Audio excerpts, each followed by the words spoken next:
Our story begins with our protagonist opening his eyes and wondering where he was. Meanwhile, in the realm of the ancient immortals, the Lord's residence's mighty powers were released outside. A man named Jan Tian shouted, "May heaven bless our Lord's family and the birth of his only heir." Then the man told Tian that the madam had given birth and it was a boy. Tian excitedly ordered the man to quickly bring his grandson out for him to see. A minute later, Tian was happily carrying his grandson in his hands. Our protagonist, who reincarnated as a baby, wondered if it was another world. Tian looked at him excitedly and happily and called him son. But then two powerful lights came down in front of them and slowly turned into people. One of the old men told Tian that the madam had finally given birth after carrying for 10 years. The other got his permission to hold the child. But the two men were shocked to see a dragon flame near the child's chest. They knew it was the ancient divine body and thought it was a pity. In nature, various good things are influenced by the heavens and earth. This gives rise to special body types, known as the 3000 physiques. Among these, the ancient divine body ranks in the top 5. With successful training, one can fight with emperors. However, lately, the rules of heaven and earth have changed a lot. 10 chains have come down to limit the growth of the divine body. One of the men comforted Tian. He said that although it would be hard for his grandson to train, given his family's high status in the immortal realm, it won't be hard to give the child a life like that of a normal emperor. Our protagonist was shocked and wondered if this was the start of a story for a hero who doesn't do well in a manga. Suddenly, a system message popped up. It congratulated him for getting the ancient divine body system. It asked if he would like to sign in but warned that first-time sign-ins might get a big hit and a rare 5-star reward or higher. He wondered what the ancient divine body system was, but he signed in because he thought it was interesting. Then the system showed him that he had signed in successfully. So, he got an 8-star rare reward, a complete great accomplishment ancient divine body. But he wondered how he got that reward. Could it be from outside himself? Then he felt that he couldn't move his body. The two old men were shocked to see a strong light coming out of his body. This made the two men ask in a panic, what is going on? The chain that held him, unable to cultivate, burned and slowly wrapped around the other chains. Then one of the chains broke, and the other chains continuously broke, freeing him from being held. Tian was shocked, seeing him break the chains and release a powerful force that surrounded the realm. But Tian was even more stunned when he saw a lot of people in the fog bowing their heads to his son. After that, Tian loudly said it was a divine body phenomenon, the reverence of myriad saints, and that his grandson has the demeanor of a great emperor. This made him worriedly think it was something Tian shouldn't say. One of the men told Tian he couldn't believe that the grand ancient divine body naturally broke free from the chains. Another man told them that when the ancient dragon's nest produced long Aoshin, he was so pleased with himself, he was in for a surprise now. He was stunned with horror, knowing they were praising him as if he was invincible now, and wondered if he should keep a low profile in the future. Tian realized he hadn't even given his precious grandson a name yet and asked them what they thought of everlasting. The old men replied it was too common and too cliché. Suddenly, Jiangru, the birth mother, asked them how about naming her child Xiaoyao, which means free and unrestrained. Then she explained that becoming immortal is easy, but being carefree is hard. She only hoped her child would lead a carefree life in the future. Tian agreed and told them they should name the child Jun Xiaoyao. One of the old men told Tian not to worry because Jun Wuhui was the white gown god king, so perhaps Wuhui hadn't fallen and might be trapped somewhere. Tian sadly looked at Xiaoyao, who was smiling cutely, and replied that he hoped so. Meanwhile, in the Jun family's ancestral cemetery, the coffin lid suddenly moved and made a loud noise. The people surrounding it were shocked and shouted that something was wrong and that the ancestors' coffin lid couldn't hold back anymore. Meanwhile, in the realm of the ancient immortals, Xiaoyao was peacefully sleeping in his mother's arms. Jan told the clan elders that once the news of Xiaoyao's attainment of the great divine holy body spread, the consequences would be significant. They needed to work together to hide the holy body fluctuations in Xiaoyao. One of the old men agreed and told them that many forces in the immortal city were targeting their Jun family. Another man said that a tree that stands out in the forest will be destroyed by the wind. This made Jan think that the old men understood well not to act badly and to be careful. Tian told Ru to come over with the child. Ru did as told while saying sorry to his father Tian and the clan elders for the trouble. Then the elders and Tian started calling the black-faced Thunder Lord, Black killing Heavenly Soldier, the 4 straight driven fights, and Yang God Steps, and Gang. A strong light then covered Xiaoyao, making him feel weightless. But then an old man yelled and asked what these foolish young people were doing. The old man used his power to stop their powers. This shocked the elders, and the mysterious old man's power also stopped their chanting and broke the realm in the process. Tian asked the old man who he was. The old man said he was the 18th generation ancestor while holding Xiaoyao in his hand. Hearing this, the elders and Tian knelt down and welcomed their 18th generation ancestor. But the old man angrily told them that he wondered when the Jun family started needing to hide their actions. He asked if they couldn't even protect a child. Xiaoyao wondered why there was another old man and thought they all looked the same, so he couldn't remember anymore. Tian begged the old ancestor not to be mad and said they were scared that someone would hurt his grandson in the future. But the old ancestor told them to let him see who dared to do so. He ordered them to tell everyone that he didn't mind starting an immortal battle if someone harmed the child. He would turn heaven and earth upside down with his power. This made Tian and the elders silent. They knew an immortal battle was a world war started by the Immortal Realm's Taoist tradition, a battle that would turn heaven and earth upside down with much bloodshed, and they couldn't believe the old ancestor was actually willing to do that.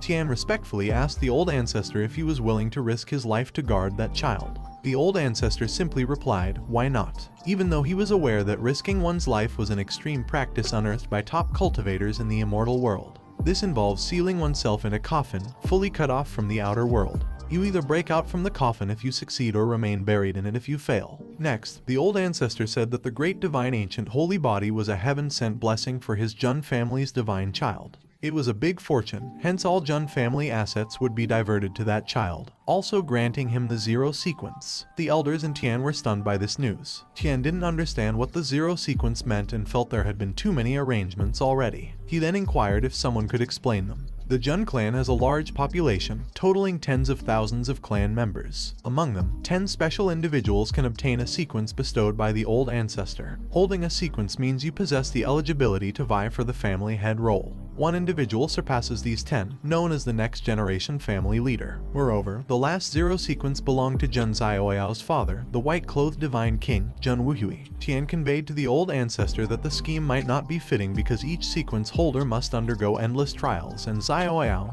was born with zero sequences. Thus, he pondered how Xiaoyao could earn the approval of others. The old ancestor grinned and told Tian that if people don't accept it, they're welcome to challenge Xiaoyao in the future. He didn't fret over it, leaving Xiaoyao flabbergasted. He yelled at the old ancestor that he's still merely a kid and asked if he could just lie down. However, his utterances were converted to baby language, leading the old ancestor to warmly advise him not to cry and to elevate his arms. Tian silently informed Wuhui that his son was born. Xiaoyao, in his mind, pleaded the old ancestor to halt lifting his hands and to supply him clothes as he was chilly. Right then, a system alert appeared, stating he should proceed to the Teiyu Ancient Steel to sign in, causing him to ponder where the Teiyu Ancient Steel was. 3 years later, outside the realm, a lady shouts that the divine child of the Jun family, who alarmed the 18th generation ancestor, is now 3 years old. She says they should contact her to buy the latest news about the divine child. On the other hand, inside, Tian tells Xiaoyao that what he is about to say next is crucial, so he should listen carefully. Then Tian tells him that cultivation starts with the physical realm, which has 5 major realms. With the help of heavenly treasures and earthly materials, one can achieve great success. After that comes the divine storage realm, which also has 5 major realms. These match the 5 organs of the human body: heart, liver, spleen, lungs, and kidneys. Once the divine storage reaches the 5th realm, one can gather spiritual energy, condense the divine official, and transform into a true spirit. He asks his grandfather how long it takes to break through the divine storage realm. Tian replies that it takes 5 years for an ordinary person and 3 years for a genius. But for him, maybe 1 or 2 years will be enough. He asks why only 1 or 2 years when he feels like he could break through at any time.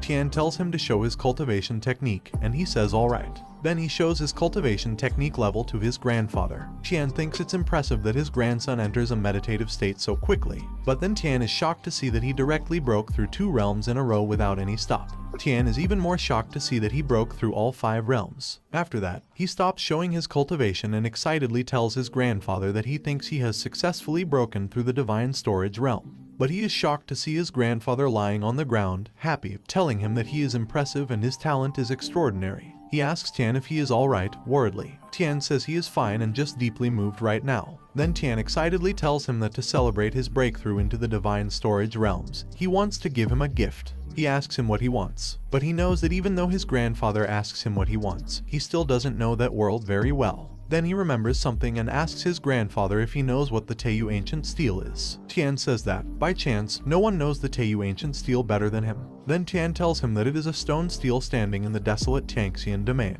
As long as they attack it, it can measure their physical strength. Then later, their Jun family dug it up and placed it in the martial arena for the younger disciples to test their physical strength. He was amazed that it was quite close. Then he sweetly asked his grandfather if he could take him to see the Teiyu ancient steel, because now that he had broken through the divine storage realm, he could also test his physical strength. Tian laughingly lifted him up while agreeing and told him that his grandfather would accompany him. He flatteringly told his grandfather that he was the best. Meanwhile, in the martial arena, someone stepped on the stage. The lady touched the stone steel, looked at it to check it, gathered her power in her hand, positioned herself while aiming her fist at the stone steel, and punched it using her Zhentian golden palm power. After that, she looked at her hand, waiting for the light to slowly disappear, and saw that her Jin was 150,000. The man with other people was shocked that she got 150,000 Jin and asked how old she was. The lady next to him replied that she was the girl from the branch family and she seemed to be quite famous. The blue-haired lady called her Jun Linglong to tell her that she was known as the 7 skillful Linglong heart, destined to become a saint in the future. She asked her why her strength had only increased by 30,000 Jin compared to the last test. This made the other trainee say in shock that 30,000 Jin was already impressive. But the trainee's friend told her that the lady with blue hair was Lan Qingya, and she was the follower of the 10th ranked Jun Janjian, so they shouldn't provoke her. Qingya walked closer to Linglong while asking her why she wasn't responding. If she had nothing to say, Linglong just kept quiet and turned around to leave, making Qingya mad. Qingya shouted, telling her not to ignore her. In anger, Qingya told Linglong that she had heard she rejected the invitation from their young master Janjian. She replied that it was true and explained that since she had to choose a lord, she had to be cautious. She made clear to Qingya that Jun Janjian's strength was not bad, but he lacked generosity. Then she started to leave again, asking Qingya why he would let her come and bother her if he was generous. Qingya was about to attack her while shouting that she was arrogant and that she would teach her a lesson on behalf of her master Janjian. But Linglong just grabbed Qingya's hand before she could attack, making Qingya shake in pain. Linglong seriously told Qingya that if it was just her, she'd rather not. Suddenly, someone happily said that it was it, making the two ladies surprised. She wondered when that child appeared. On the other hand, the system showed Zioyao that he had arrived at the check-in location, Teiyu Ancient Steel, and he checked in successfully while he was touching the steel stone. The system also congratulated him for receiving a 6-star and gaining Divine Elephant Imprisoning Kai. Then the system showed him that the reward was being distributed. It started with myriad forms of elephants, endless transformations. Then the giant elephant matured into a juvenile stage, transforming into a dragon elephant. Next, the dragon elephant turned into its original, primitive form. Lastly, the original, vigorous elephant's power transformed into the divine elephant, marking the ultimate completion. He figured out that it was a 6-star reward, a divine elephant imprisoning Kai, and remembered that the reward he got last time was the complete primordial saintly body, which seemed to be 8 stars. This made him wonder if the star level indicated the strength of the technique and what the highest number of stars could be. Suddenly, Qingya loudly asked him who he was and if he knew where that place was. She then told him it was not a place for kids. He looked back annoyed by Qingya's noisy voice and told her he was Celestial Emperor Palace's Jun Zioyao, and asked her if she had any objections. Linglong was shocked upon hearing this, and the people there were shocked too, wondering if he was the one who caused the 18th generation ancestor to come out of seclusion and who was granted the title of Divine Child.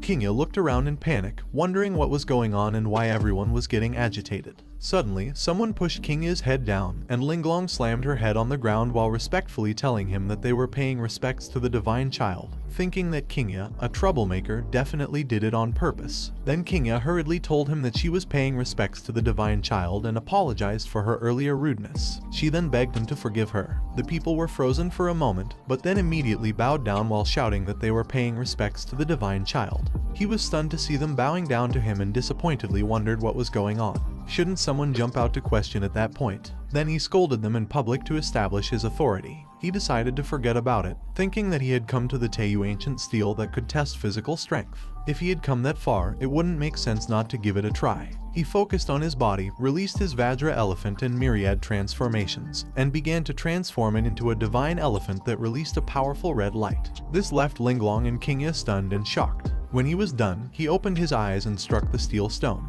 After that, the fog slowly faded away, the steel stone shook for a moment, and showed that he got 10,000 Jin. This left the people open-mouthed in shock. He thought it was amazing because, even without invoking inner spiritual energy, it still had that kind of power. he really got something good again. But then he heard someone asking if he was only 3 years old. Someone said that he had the best resources since birth. One of the people told everyone that his power was quite impressive and that they couldn't expect too much from a 3-year-old child. But still, he did not live up to the title of divine child. He smiled, wondering if it was what they call not convinced. But he knew it had to be that way. Then he released his true cultivating power while saying it was interesting. The ground shook because of his power, making people panic. Kingya wondered what it was because she had never felt such terrifying, oppressive pressure, not even from her master Zhongjian. Then Xiaoyao told them that since they all found it unsatisfying, he would show them his full strength. He punched the steel stone while his grandfather looked down from above, smiling proudly at him. After his fist landed on the steel stone, it cracked quickly and collapsed into pieces. He looked at it without emotion. People were open-mouthed in shock. But when the steel stone completely collapsed, he realized it was going to be a disaster and that he had messed up.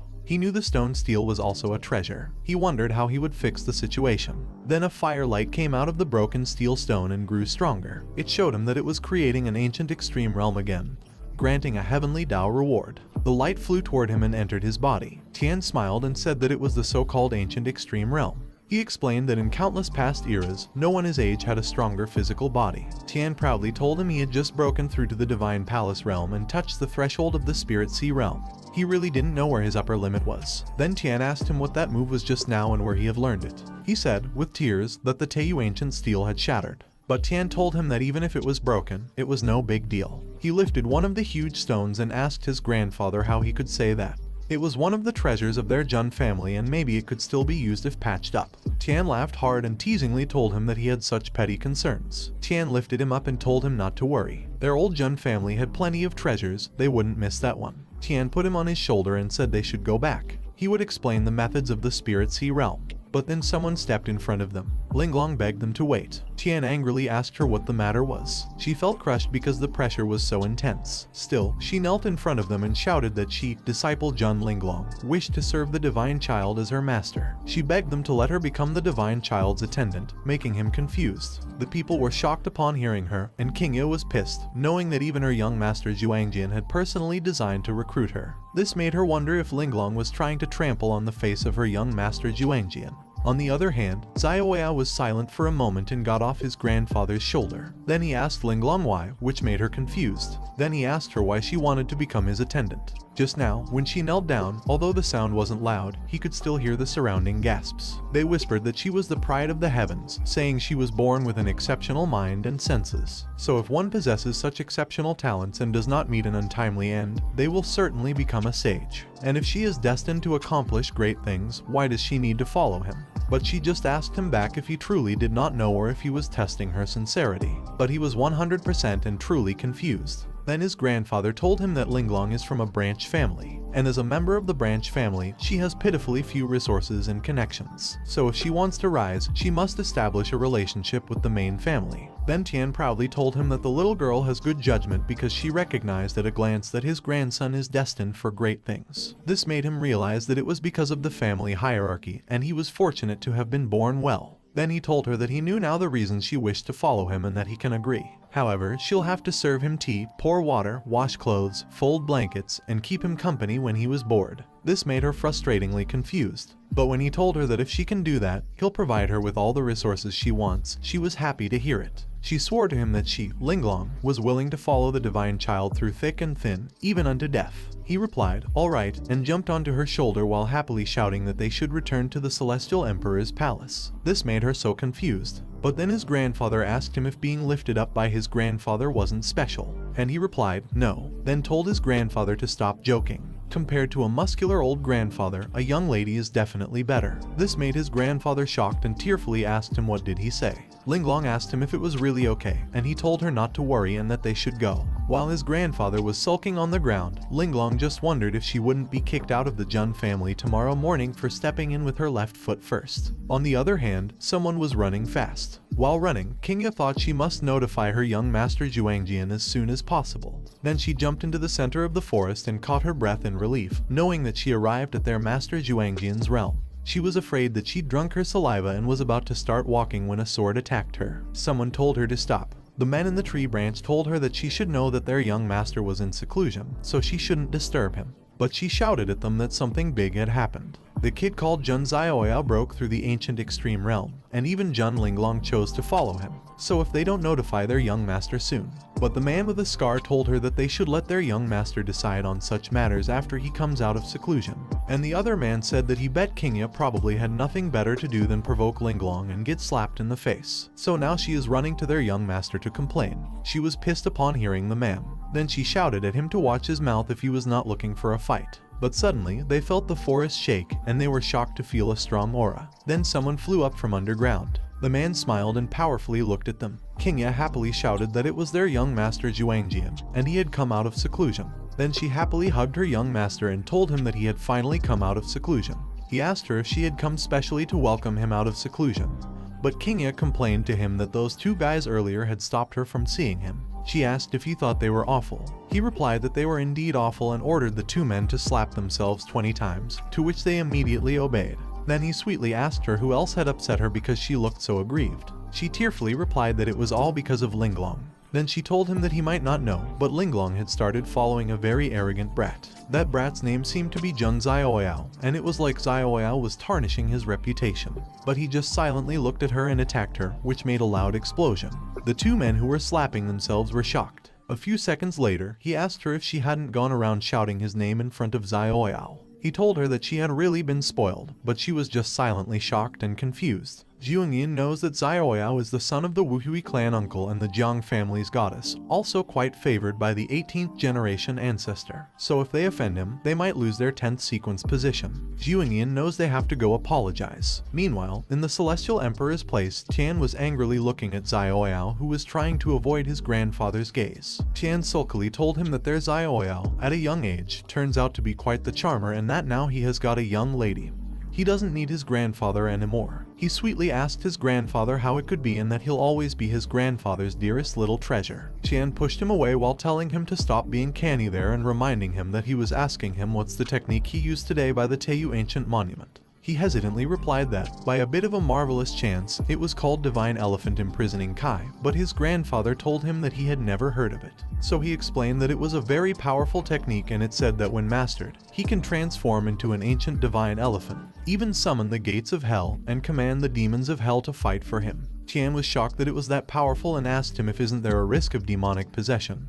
But he replied that there shouldn't be. Tian told him that in any case, it was good that he was putting in the effort and when he turned 10, they will hold a grand feast for him because, at that time, the many powers, ancient families, and supreme clans of the wild heavenly immortal realm will all attend. When that day comes, they will publicly reveal his zero sequence identity to the entire immortal realm. That will mark the beginning of his era, making him gulp in shock and fear. Then the system popped up, congratulating him for a new check-in location triggered and told him to check in at the 10th birthday feast, making him confused and wonder if it means he has to wait for 7 years, if isn't that time frame a bit too long, and what exactly is the pattern of those check-ins. Suddenly, Linglong appeared behind him and told him that Jun Juangjian from the Heavenly Emperor's palace requested an audience outside. He shoutedly asked her how she could just appear out of nowhere and that she scared him, but she reminded him that he said she can treat that place like her own home and be at ease, making him tell her that she sure is making herself at home. But he told her to never mind it and asked who did she say wants to see him and who is Jun Juangjian. She replied that Juangjian was the young master that Lan Qingya follows and he is of the same clan as him, considering him his clan brother, but he just asked her who is Lan Qingya again. She replied that it was the little girl with the incredibly noisy voice, making him remember Qingya and told Linglong that when she said incredibly noisy voice, he knew who it was. Then he asked her what that clan brother suddenly wants from him, and she replied that his subordinate dares not make any assumption, to which he replied alright and ordered her to take him to meet that clan brother. But a minute later, he was shocked in horror when he saw someone tied to the vine torn.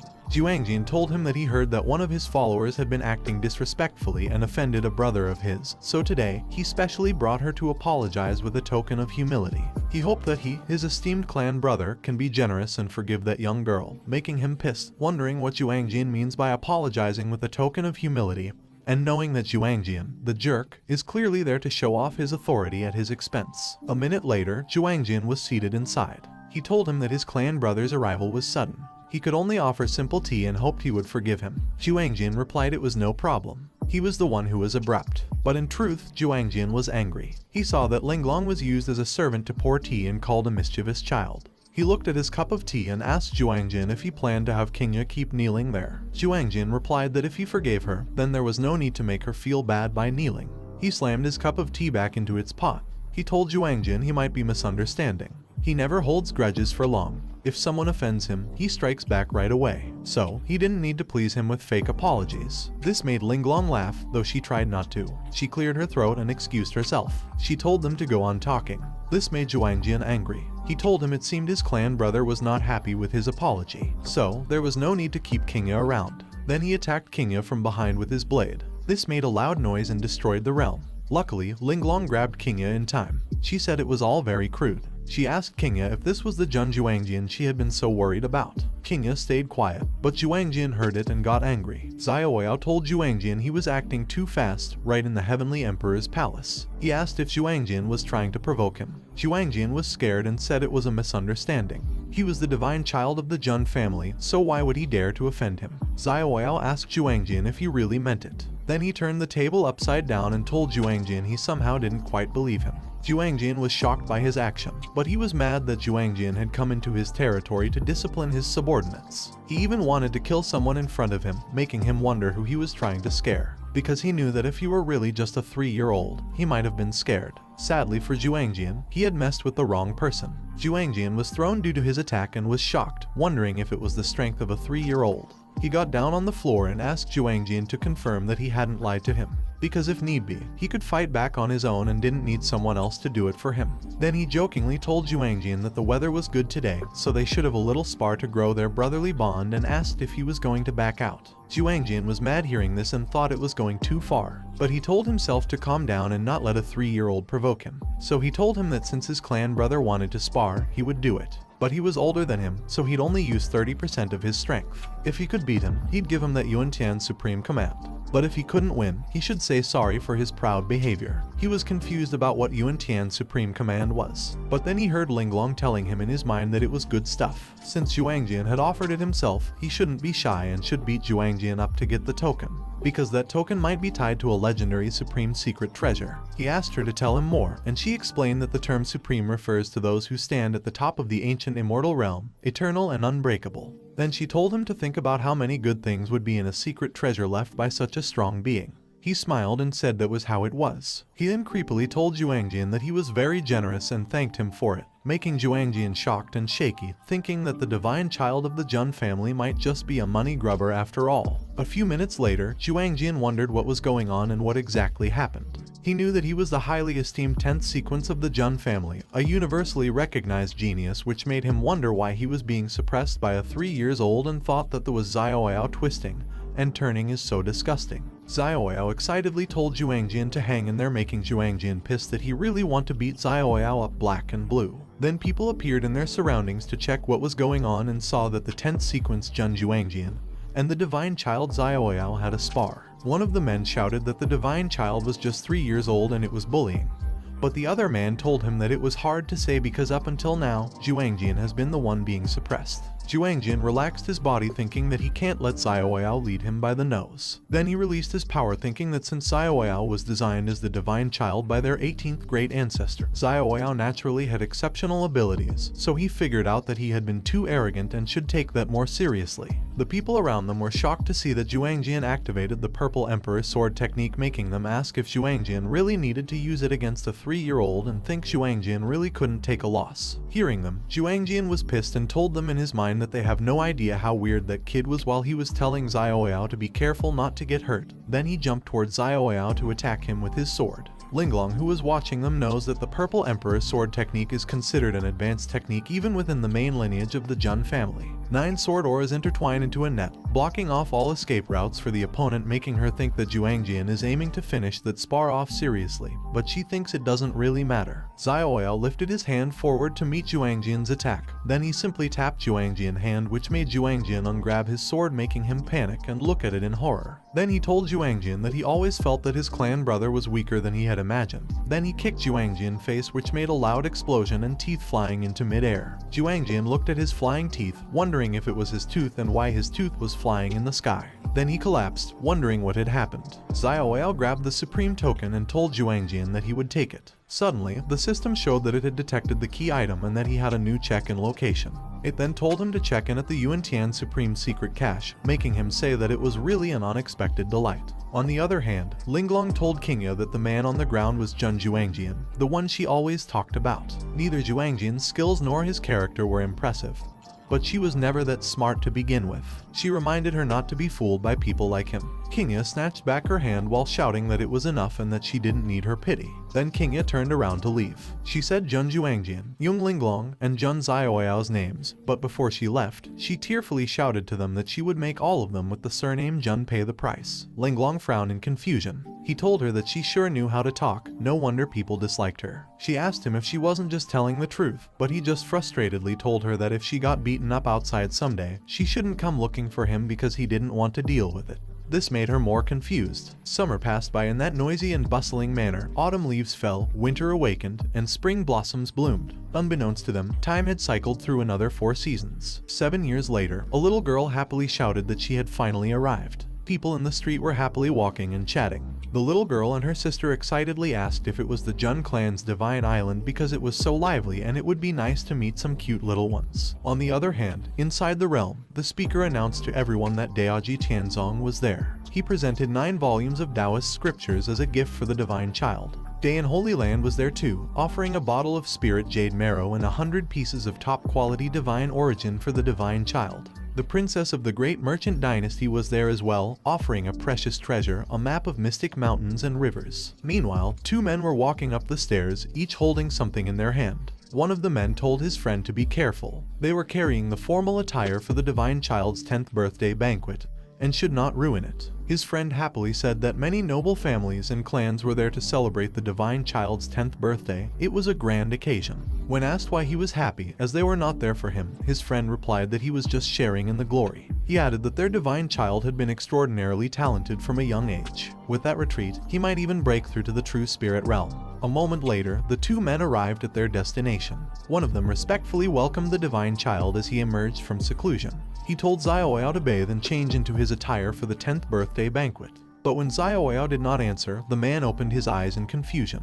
He was shocked to see the floor slashed, and on the wall was written that he was bored and had gone out to play. This made them panic and shout that the divine child had broken out of seclusion. On the other hand, on the roof of the house, Zioyao was busy eating apples. He said that for a full 3 years, he had been consuming fasting pills. Angrily, he asked what the point of cultivation was if he couldn't even eat. Tearfully, he shouted that if they ever made him go back into seclusion, he would disown the Jun family name. Linglong was behind him, thinking that his most hated food was fasting pills. She told him that if she had to choose, not being able to bathe for 10 days to half a month during seclusion would be even more annoying to her. This made him shout exactly and ask her what she was doing there. She replied that she was there on the orders of the family head to bring back a certain divine child who had broken out of his seclusion unannounced. He gave her a fake smile, looked back, and quickly jumped away while shouting goodbye. She followed him, saying that it takes half a day to put on that ceremonial robe. If he didn't go back now, he'd be too late. But he kept running away, telling her to forget formality. He was not wearing that heavy, cumbersome ceremonial robe and would make it back when he was supposed to. So, she should chill out. Suddenly, he heard someone shouting for help.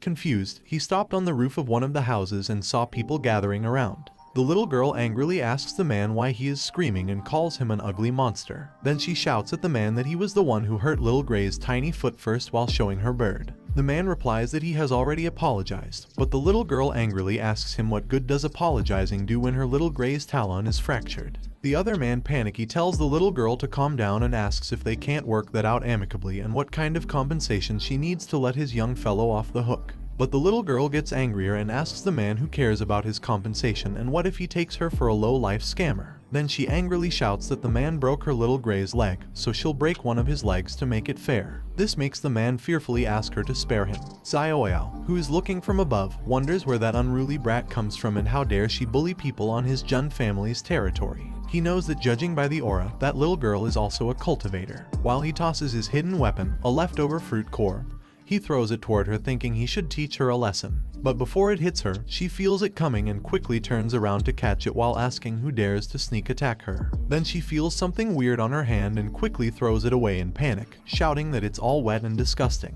He laughs loudly and tells her that it serves her right and it's what she gets for bullying ordinary people. She furiously looks at him and angrily asks him where that ugly monster popped up from. How dare he meddle in her affairs, and if he knows who she is. But he just tells her that whoever calls another an ugly monster is the actual ugly monster, so she is the real ugly monster there. This makes her furious and she shouts that she is infuriated.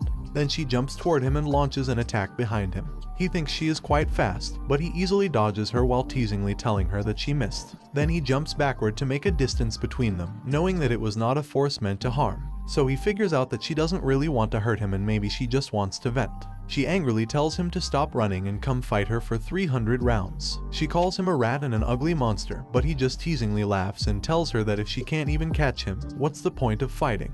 If she is so capable, she should come catch him. Then he calls her a little ugly monster. She angrily chases after him while telling him that she'll kill him. But he just runs while laughing, planning to just lead her away because he doesn't want to escalate the situation. Meanwhile, Linglong stands on some roof and looks silently at them. She knows the emblem on that little girl's cloth is from the Jiang family of Qingzhou. She also knows there is a young lady of the Jiang family at that little girl's age. This makes her wonder if the little girl is that young lady because, if so, it would be troublesome. Linglong chooses to watch the drama unfold, thinking it seems like it will be interesting. On the other hand, Xiaoyao and the little girl arrived at the river. When he realized it, he stopped running.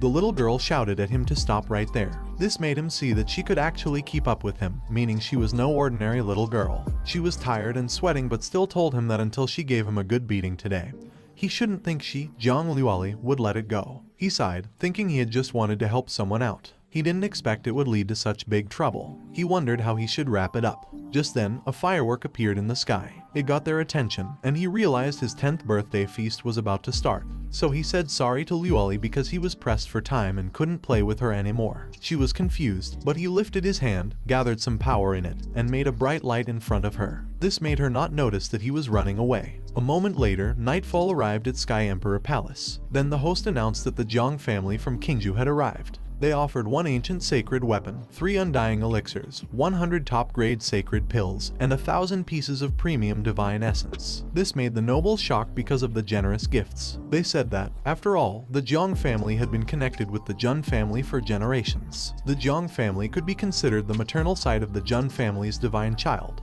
Then someone entered the room. This made the nobles think that the beautiful lady in white must be Jiang Shengyi, the divine maiden of the Jiang family with a predestined Taoist constitution. The little girl beside her must be the jewel of the Jiang family, Jiang Luoli, who has a spiritual Taoist constitution. One of the nobles noticed that Luoli seemed not very happy. A man replied that it said Luoli is betrothed to the divine child of the Jun family. Kids will be kids, so they must feel awkward. Young people nowadays all talk about romantic freedom. Shengyi asked Luoli if she had hit a snag and told her they should see if she dared to run around next time. But Luoli angrily replied that if she caught that ugly creature again, she'd give him the thrashing of a lifetime. Before, her sister found him hanging from a tree. Her gray bird asked her if she was sure she could beat him. Her sister reminded her that if it weren't for that young hero with good intentions, she might not have made it to the Jun family's divine child's 10th birthday party in one piece. She said it was annoying and asked her sister why she was against her. Then someone happily called Luoli and said it had been a long time since they last saw each other. They asked how she had been recently. Luoli apologized to the little man and asked who he was. The little man panicked and asked if she had forgotten. He reminded her about the Loyu secret realm. She said she remembered now. The little man respectfully and proudly said he was Yi Xingyan from the ancient Yi family. But Luoli just walked past him, saying hello and goodbye at the same time. Shengyi whispered to Luoli that she was being rude. Luoli said she couldn't help it and told her sister that she had face blindness, so she couldn't remember such common faces. An old man with Xingyan asked if he was alright. Xingyan shyly said he thought being ignored by Luoli was awesome. The old man sighed with relief and said as long as he was happy. A moment later, when everyone was settled, Tian walked toward the stage. He noticed that almost everyone had arrived. He thanked everyone who had traveled far to attend his grandson's 10th birthday feast. As Tian walked to the stage, he heard people say they'd heard that the Jun family's divine child defeated the 10th sequence at the age of 3. They wondered what Xiaoyao's level was now and guessed he had probably reached the true spirit realm. Tian smiled proudly and saw that quite a few eager young people had come. He saw the 10th sequence, Jun Zhuangjian, 7th sequence, Jun Zuwang, 5th sequence, Jun Wanji, ancient Yi family, Yi Xingyan who wanted to sit next to Luoli, and Qingzhou Jiang family, Jiang Shengyi and Jiang Luoli. The crowd happily chatted, wondering where the Jun family's divine child was and why he hadn't shown up yet. Tian smiled nervously because he didn't know what to say. He also didn't know where his grandson had run off to. He thought he'd have to stall a bit longer. Then a bright light appeared behind him, and Xiaoyao laughingly called his grandfather Old Man and told him not to worry. The people were shocked to see him and asked if the main character always showed up last. Tian looked back in surprise and saw his grandson sitting on a broken table. He introduced himself as Jun Xiaoyao and thanked everyone for coming to his 10th birthday party. Tian whispered but angrily told him that he was late on such an important day. He asked him what he was thinking, making him realize that his grandfather was really mad this time, so he'd have to make it right with him later. On the other hand, Luoli saw him and knew that his hairstyle and clothes were the same as the guy from before. She angrily called him, making him wonder why that kid was there too. He thought he'd better think fast to get out of it. Then, he called her a beautiful young lady and asked her if they had met before. She looked closer in silence. She saw him looking good even though he was sweating a lot. But she thought that, up close, the guy was not nice to look at. So, how could he have such a cute face? She thought she must have mistaken him for someone else. This made Luoli wonder if Xiaoyao could also be an expert. Shengyi noticed that Luoli's old habits were showing again. She always acts like this when she sees something she finds cute. Suddenly Tian thought something was going on. Then he slapped Xiaoyao's back and whispered to him that he wasn't bad. This made him shocked and he asked what. But Tian just said that even though they had met already, he still had to introduce them properly. Then Tian told him that Luoli is the gem of the Zhang family and she is also his fiancée. Despite her small size, she is a bit older than him. He smiled, confused. Luoli was shocked and a bit confused too. But Xingyan was the most shocked and yelled out loud, asking what was going on. He was in a panic, wondering why things had turned out this way. Even as a divine child, he couldn't avoid an arranged marriage. But then he thought if he could make that young lady not like him, it wouldn't happen. So, he planned to tell her that he was the one messing with her that afternoon. When he was about to say it, she grabbed something inside her clothes and put something round and shiny in his hand. He asked her what it was, and she sweetly replied that it was an elixir made from the water of the fountain of youth. She told him to eat it quickly and promise her to keep that face and not grow up. Otherwise, he wouldn't be cute anymore. He knew it wouldn't work because Luoli was also quite sick. But then he calmed down and told himself to keep thinking. Then he figured out something and thought there must be a way to get out of that engagement. He looked at the people behind him and thought the answer was Linglong. Then he pointed at Linglong and signaled that she better step forward quickly. He said they had already promised themselves to each other and told her to name her price. Linglong was in big shock and thought he was a stingy divine child. She signaled that she refused because she still wanted to leave alive. But he reminded her that she was his attendant, so it was her sworn duty to follow his orders. She chose to resign and apologize to him, making him mad. He knew she just wanted to watch the show and told her to tone down her smile. The people gathered around them and said a smart man and a pretty woman were truly wonderful, and they were a match made in heaven. He smiled but wondered if any of those people thought that he was still just a 10-year-old child. He hoped that someone would break that progression. Then someone slammed a hand hard on the table. Xingyan shouted that he did not agree with the marriage, making him so happy that he had tears in his eyes. The old man with Xingyan told him not to mess around, but he made clear that he wasn't messing around. Tian yelled that it was foolish and asked when it would be their Yi family's turn to meddle in the Jun family's marriage. But Xiaoyao stopped his grandfather and walked closer to Xingyan. He then made a respectful gesture and politely asked Xingyan for his name. Xingyan said his surname was Yi and his name was Xingyan. Xiaoyao smiled and told Xingyan that, since ancient times, for something like wife kidnapping, one had to show strength. Xingyan was shocked and asked him if the Jun family's divine son wanted to compete with him. Xiaoyao smiled and nodded in agreement. A moment later, outside the palace, the nobles couldn't believe that the Jun family's divine son and the Yi family's young master were about to fight. They thought there would be a good show to watch. On the other hand, someone told Zhu Wang that he heard she had come out of hiding just to attend Xiaoyao's 10th birthday. She replied that after all, that clan brother had defeated him at the age of 3, so she was a little curious. This made Zhuangjian mad, but he knew that compared to Zhu Wang, what was even stranger was that person. He looked at Wang Ji and thought it was odd that Wang Ji would come to such a banquet too. A minute later, in the courtyard outside the ballroom, the old man who was Xingyan's uncle and named Fu told them to be sure to stop in time. Xingyan assured Fu not to worry because he had a sense of proportion. He then launched towards Xiaoyao using his star finger attack while asking Xiaoyao for his advice. The people say that the star body of the Yi family really lives up to its reputation. They don't know how the Jun family's divine son will deal with him. But Xiaoyao just lifts his hand and taps Xingyan's hand away. Xingyan launches an attack from his left hand. Luckily, Xiaoyao avoids it. Still, Xingyan tries to attack him over and over again. Xiaoyao keeps avoiding the attacks, looking scared. After the attacks, Xingyan stops and Xiaoyao tries to balance himself. Xingyan can't believe that Xiaoyao is dodging everything. To an outsider, it looks like Xiaoyao is barely holding back Xingyun's attacks. But the truth is, Xingyun can't actually touch him at all. Xingyun looks at Liuali, who is watching from the side and saying that it's amazing. Xingyun grits his teeth in anger. He thinks he must not lose in front of Liuali. Then he activates his power and shows his star's real body skill to everyone. This makes Xiaoyao think that it looks a bit bad. Then Xingyun gathers his star cloning power in his hands. He shouts at Xiaoyao to show him how he will dodge this time, making Xiaoyao shout that he is done. Then Xingyun attacked him, making him shout wow in shock. But he knew that if it kept going like this, he might be torn to pieces by that moves. So he activated his power and attacked back using his elephant subjugation fist. Shengyi shouted that it was a golden aura, the ancient sacred body. People were shocked, thinking it was no wonder Xiaoyao had sparked a vision of the All Saints cult 10 years ago. But one of them asked if there weren't rumors that the ancient body had become a useless body. The man replied that he was afraid the Jun family spent a lot of resources to help Xiaoyao break some shackles. Even so, the road of the ancient sacred body is not long. Xingyun and his power met in the center, but he got thrown in mid-air. This made Xingyun confused and Tian shocked in fear. He fell hard on the ground, making everyone there freeze. But Linglong frowned in confusion while he was coughing out blood. Fu shouted in panic and immediately rushed towards Xiaoyao, asking Xingyun how he could do it to a 10-year-old. He replied that he didn't, because at that time, Xiaoyao winked at him, which made him confused. Then Xiaoyao slowly took his power back and purposely threw himself away, making Xingyun realize that he did it on purpose. He coughingly grabbed Fu's clothes and told Fu not to be hard on Xingyun. After all, it was the competition that he suggested, and Xingyun's cultivation is unparalleled. So he was defeated, and, as they all know, the ancient sacred body is indeed a useless body. His skills are not good and he didn't want to ruin Liuali's future. It was best to end the engagement between them.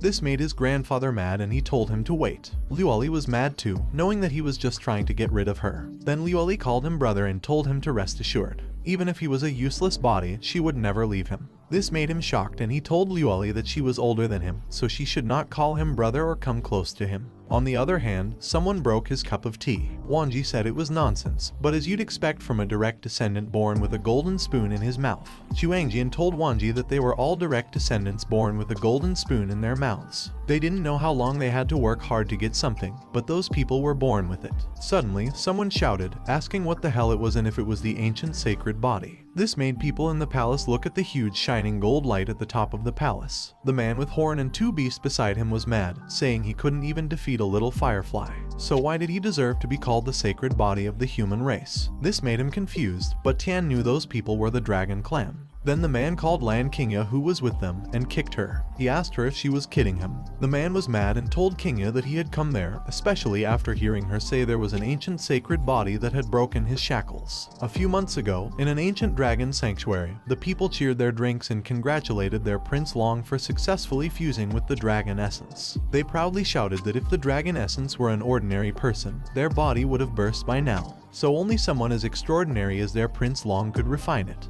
The ancient dragon prince, Long Heashan, asked them what is one dragon essence when his elder brother has already fused and refined 3. He shouted that sooner or later, he'll be just like his elder brother, making his people wish him to achieve great things soon. The ogre asked the chicken man what dragon essence is, and the chicken replied that dragon essence is the flesh and blood left behind by a fallen supreme dragon. Inside it are various talents, divine abilities, and rune imprints, so it is a special treasure in the world. The ogre happily said that it was so cool and asked if they could use it too. But the chicken man replied no, because a single drop would make them burst and die. Then a lady said that being happy with just merging a single dragon essence is silly when you consider that the neighboring Jun family has made a divine child that has been worshipped by 10,000 saints. One of the men angrily asked who was talking so boldly. A minute later, Qingya was thrown hard on the ground. A lady asked her who dares to be so proud and how can a mere human come to the ancient dragon sanctuary and act so wild. The man who captured Qingya asked Long if they should cook her for their friends to enjoy with their drinks. But Long said no and asked Qingya what she had just said about the Jun family. Qingya lifted her head, knowing that the ancient dragon sanctuary has a problem with the Jun family, so she thought coming there was the right choice. Then she told Long that Xiaoyao was sending out sword-given invites to all the big families in the vast sky realms for his 10th birthday party. She told everything to Long. But Long's people laughed hard and said that it might have been a treasure a few thousand years ago, but now it's a useless thing.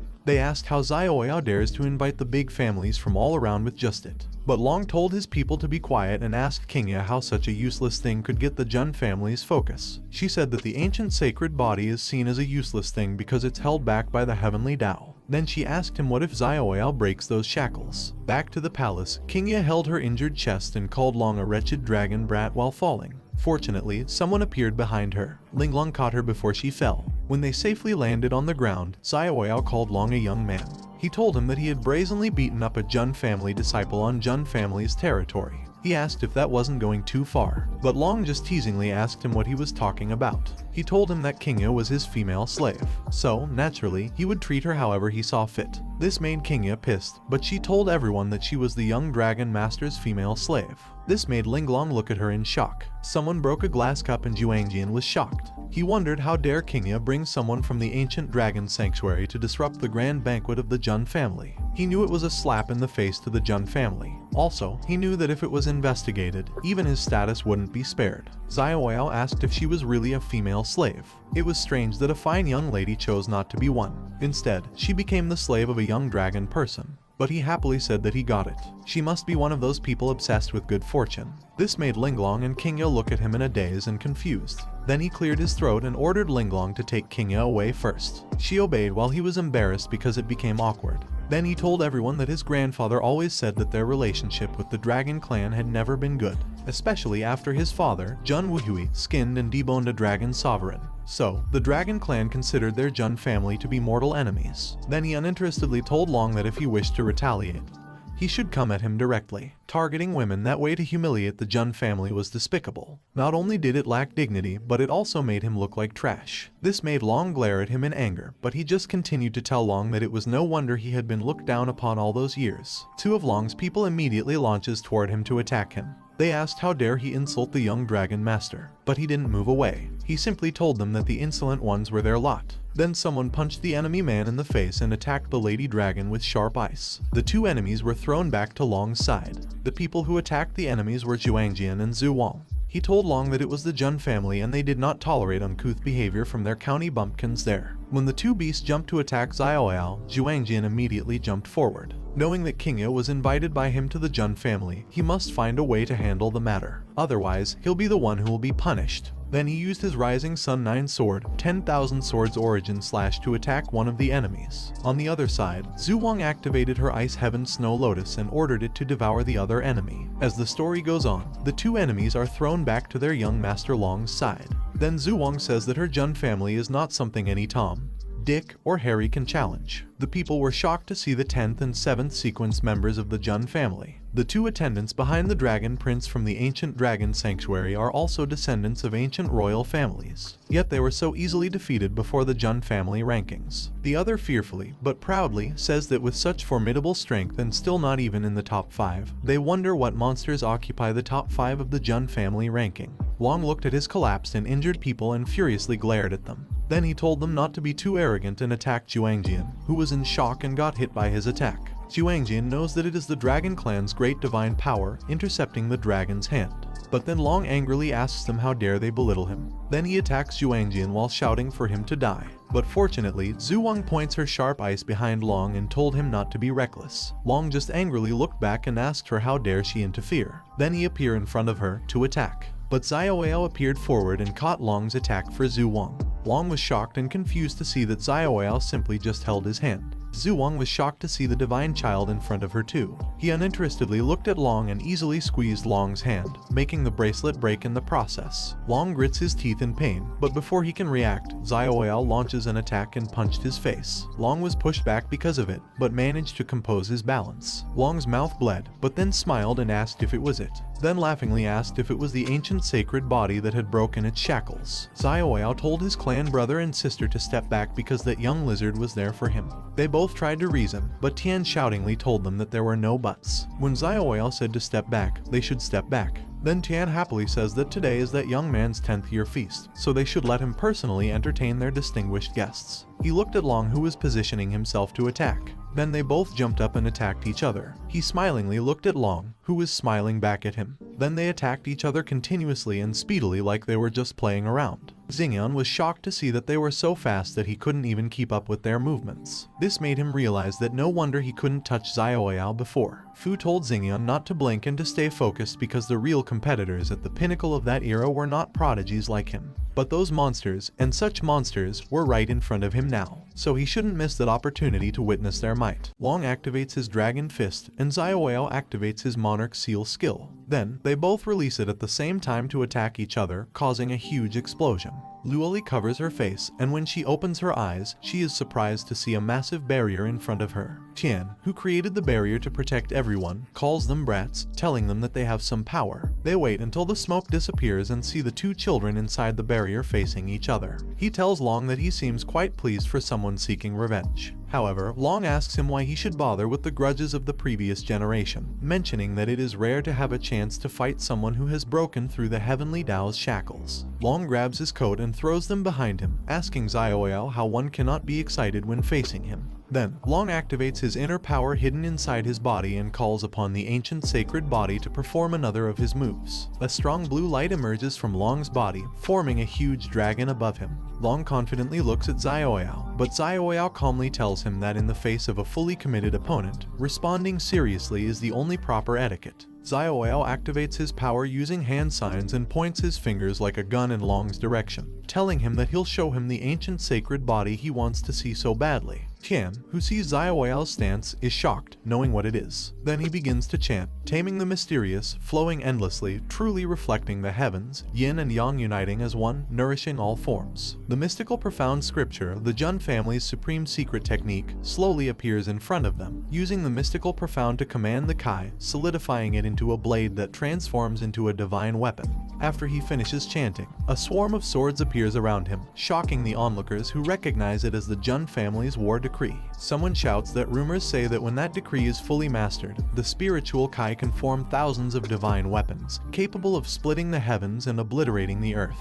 He releases his swords to strike Long, and Long retaliates confidently, telling him to bring it on. Long's dragon flies directly toward him, but his swords hit it continuously, making it shatter into pieces and disappear in front of its master. Long sweats, realizing the prowess of the ancient sacred body. He then uses his war decree together with his dragon slayer power to attack Long. Long gets hit, and as it hits him, he stands still. However, Long eventually kneels on the ground, defeated, and questions if there will come a day when he can reach such a realm. The ground in front of them is destroyed because of Xiaoyao's power, but he simply turns around, raises his fist proudly, and smiles at his grandfather. The people realize that he is worthy of being the divine son of the Jun family, acknowledging him as a true genius. They congratulate the Jun family for gaining another prodigy. Tian proudly smiles back at him, but then Tian's expression changes to panic when he sees Long above Xiaoyao, ready to attack. He looks back confusedly, but then blood splatters everywhere. Before this, Long hears someone telling him to stand up because he can't lose. Then he jumps to attack Xiaoyao while someone tells him that he can never lose to the Jun family. He cuts Xiaoyao's back using his sharp claws. However, Xiaoyao looks back unscathed and sees Long with damaged claws and glaring at him in anger. He immediately turns around and kicks Long in the face hard while asking Long what he is doing. He is surprised to see Long's eyes and mouth drooling while calling him foolish. Then Long activates his breakthrough, releasing a strong power, pushing back Xiaoyao a little. The man asks if the dragon's son Long Yuan had forcibly broken through the Divine Sea realm, but they know that it would make Long's realm very unstable and wouldn't be beneficial for Long's future, making them wonder why Long does it. After Long's breakthrough, he glares at Xiaoyao in his dragon form and jumps toward him to attack, telling him to die. Xiaoyao senses something is wrong, then jumps in the air to avoid Long's attack. He looks and sees spiritual energy threads around Long's body, which means someone is controlling Long. He follows the threads and sees that the controller is in the sky. He activates his divine elephant power to create a weapon while calling the coward who hides his head and shows his tail to get out. Then he throws his divine lightning spear to the sky and it flies directly above them, heading toward the controller. However, it stops and burns, making him unable to believe it. Suddenly, Long jumps to grab him. He calls Long and grabs his hair, telling him to wake up because he is being manipulated like a puppet when he was the dragon's son. Long just glares at him and growls in anger, making him call Long an idiot while tilting his head back forcefully and hitting Long's head hard with it while shouting for Long to wake up. Long is thrown away because of the force, and the system shows him to sign into the site accessed, a banquet for 10 years. Then it asks him if he wants to log in. He realizes that he had almost forgotten there was a system. He quickly clicks yes, and the system shows that he has signed in successfully, congratulating him on receiving the 7-star reward, Supreme Bone. It explains to him that the Supreme Bone is ranked among the top 3 out of 3,000 physical structures, and those with the Supreme Bone can transcend realms and use supernatural powers at a higher level. Also, the system shows him that he unlocked the supernatural power of the Supreme Bone in Divine Tribulation, causing a bright and strong light. The people were shocked and asked if it was the Supreme Bone, if he was born to be the Supreme, and shouted that everyone in the Jun family was a terrible monster. Tian, who witnessed it, couldn't believe it either and wondered when he got the Supreme Bone. Then he remembers Linglong explaining to him that the so-called Supreme refers to those who stand at the pinnacle of the ancient immortal world and are called immortal existence. He looks at the Supreme Bone and looks up, seeing a huge dragon above them glaring at him in anger. He notices that it turned out to be the Supreme Dragon of the Dragon Clan and knows that it wants to kill him, but it can't do it itself, so it uses the dragon's son as a puppet. He raises his hand and shouts that he heard that his father killed and devoured the Supreme Dragon of the Dragon Clan, and today, he, Jun Zioyao, his father's son, will inherit his father's legacy and do the same. Then he activates the Divine Tribulation while telling the dragon that he will destroy it there, calling it a bird that hides its head and exposes its tail. The strong light comes out of the sky and hits the dragon. It shouts that the light burned its scales and shows itself in disbelief that Zioyao could actually force him to transform into its true form. The people are shocked to see the Supreme Dragon from the dragon's ancestral nest and realize that the son of the dragon dared to come to the Jun family and provoke them because there was a Supreme Dragon behind him. In other words, the Jun family's divine son had grown into the spiritual sea realm, making them wonder if something like this happened tens of thousands of years ago. However, he calmly calls the dragon a coward, telling it that it finally came out. The dragon tells him that his bravery is commendable and suggests ending the matter there. However, he laughingly asks the dragon what he meant by ending it there when he came to provoke the Jun family first, and then used despicable methods against him. He angrily tells the dragon that it was audacious to expect him to back down with a few casual words, making the dragon ask him what he wants. He asks the dragon if it isn't clear enough from what he said that today he will follow in his father's footsteps and slay the dark dragon there. The dragon furiously asks how dare he and uses its power to attack them. The youngster is down on the ground because of the pressure the dragon made, but he stands strong and looks at the dragon without care. The dragon can't believe that a mere spirit-real youngster could withstand his dragon's might. Then a man positions himself, and Wanji releases his thunder power to attack the dragon. Someone grabs Wanji's shoulder to stop him, and Wanji looks at Tian confused. Tian shakes his head to tell Wanji no. Suddenly, the ground shakes uncontrollably, and someone asks since when does a lowly quasi-supreme think they can dare act wildly in his Jun family's territory. They are all surprised, knowing who the voice belongs to, and the dragon realizes that it is not good for him. Then a strong light comes out of the Jun family's realm and flies straight into the dragon, making the dragon shout in pain. The dragon's arm is cut off by the strong light, and it drops to the ground. The people can't believe that the Supreme Dragon's arm was severed so easily. Zioyao looks back and is surprised to see someone grabbing Long by the neck while telling the dragon that he could have taken that youngster and left in peace, but he chose to act against the Jun family there. The Juns are shocked to see their 18th ancestor, and the dragon tells the 18th old man to stop and asks if he dares to kill Long. However, the old man tells the dragon that it is not just Long because he is next. Zioyao tries to tell his ancestor to wait, but the old man snaps Long's neck and tells him that since he is there, he might as well stay. The dragon furiously calls the old man a madman and asks if he is trying to ignite an immortal war between the Jun family and the dragon's sanctuary while flying toward the old man to attack. The old man raises his fingers and tells the dragon that it is so verbose, and attacks the dragon with it while asking if it thinks an immortal war phases them when the Jun family has reigned supreme in the celestial realm for ages, and they have never cowered before anyone. The dragon got electrocuted and fell down on the ground. The witnesses recognize it as the Lu Celestial Sword technique, the dragon slaying technique. The 18th ancestor calls Tian, surprising him, and orders Tian to roast the black dragon for their guests, to which Tian excitedly replies yes. One of the men asks if they are actually being served the Supreme Dragon of the Dragon Sanctuary as roasted meat, and if they are truly expected to partake. The other man replies that if they eat, they offend the dragon sanctuary, and if they don't, it's a slight to the Jun family. Suddenly, the 18th ancestor tells everyone that he presumes everyone present knows that the Jun family has the 10 great sequences, each an unparalleled prodigy. Above the 10 great sequences, there is one more position, defeating the Prince of the Dragon Sanctuary single-handedly and standing against the quasi-supreme Dark Dragon. Sacred Child Jun Zioyao is undoubtedly the Jun family's new Zeroth sequence, making Wanji clench his teeth in silence. People around think that Zioyao possesses the unshackled sacred body, and being in the spirit realm, forces the Quasi-Supreme to show himself. The last emperor of the ancient celestial realm was from the Jun family, so the Jun family might produce another emperor. However, Xiaoyao just stares confusedly at the 18th ancestor, making the old man confused, thinking he seems quick to spot an opportunity. Then the old man throws Long, shocking him, and Long lands in front of him. The old man tells him that Long has unrefined dragon essence within him and orders him to extract it and refine it for his benefit.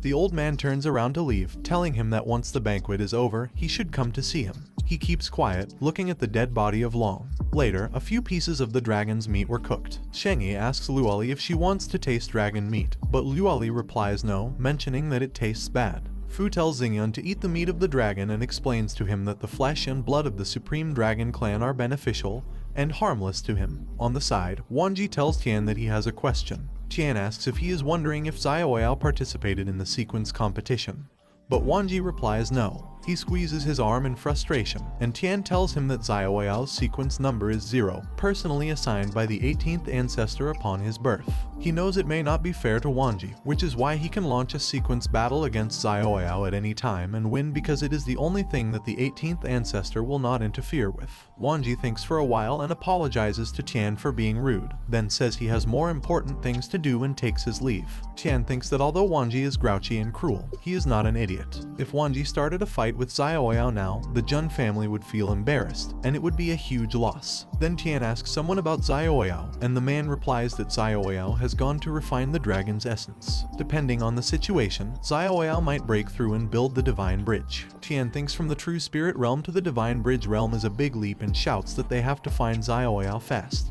Meanwhile, somewhere in the realm, Xiaoyao and Linglong are together. She tells him that it is Long Heashan's corpse, and he gives her a box, ordering her to burn Long. Then he goes to help find a place to bury Long. She tells him that he seems a little frustrated, but he just asks her if he should be happy in her opinion.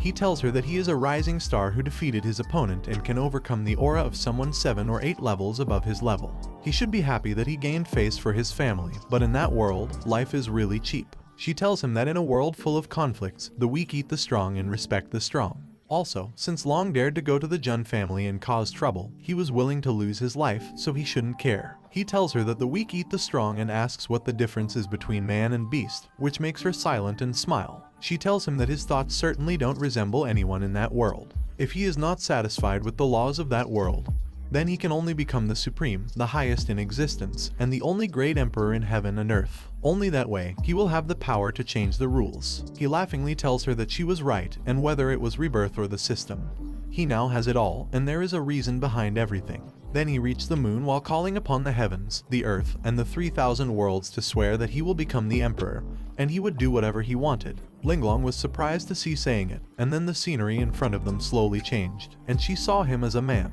She was stunned and shocked to see him grow up, and she saw the people bowing and calling Xiaoyao the heavenly emperor Jun. Then she felt his eye hurt, so she immediately covered it while wondering what it was and what her innate heart glimpsed. He asked her what was wrong and told her that her face suddenly turned pale, but she just replied that it was okay. He jumped off the balcony and told her that after he absorbs that dragon essence he was holding, he should be able to break through. Also, every time the ancient sacred body broke through a great realm, it would need to pass through tribulation, so if she didn't leave, she would be affected by the heavenly tribulation as well. Then he reminded her to prepare new clothes for him, to which she replied yes. Then he jumped off the realm and safely landed on the ground. The moonlight brightened, and he decided to begin. Then they all saw a strong thunder appearing in the sky, and Tian panicked, wondering if it was a heavenly tribulation. Then he began to absorb the dragon's essence, causing a strong light to hit him while Tian panicked and couldn't believe that it had already started. Before the strong thunderlight hit him, he grabbed a storage and threw it. Then he ordered it to rise, and it became bigger and bigger, catching the thunderlight coming his way.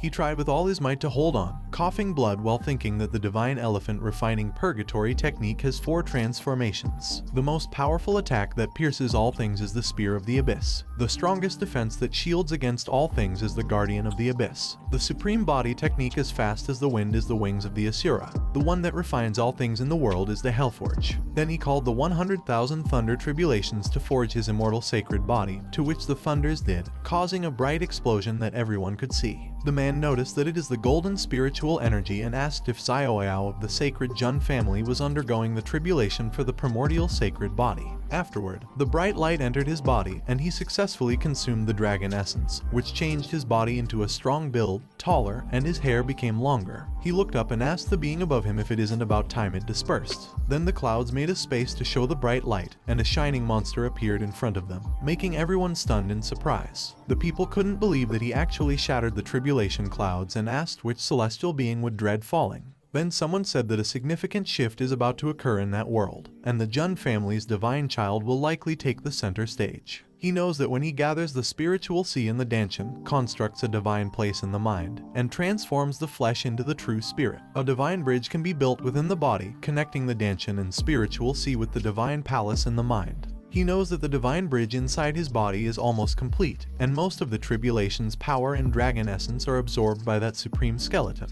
So he thinks he'll need to find some heavenly treasure to nourish that supreme skeleton further. Linglong called him while holding his clothes, and he told her that she had come at the right time. Then he wore his clothes, telling her that after the banquets, he planned to leave the Celestial Emperor's palace and travel around, so she should help him find out which places are worth visiting.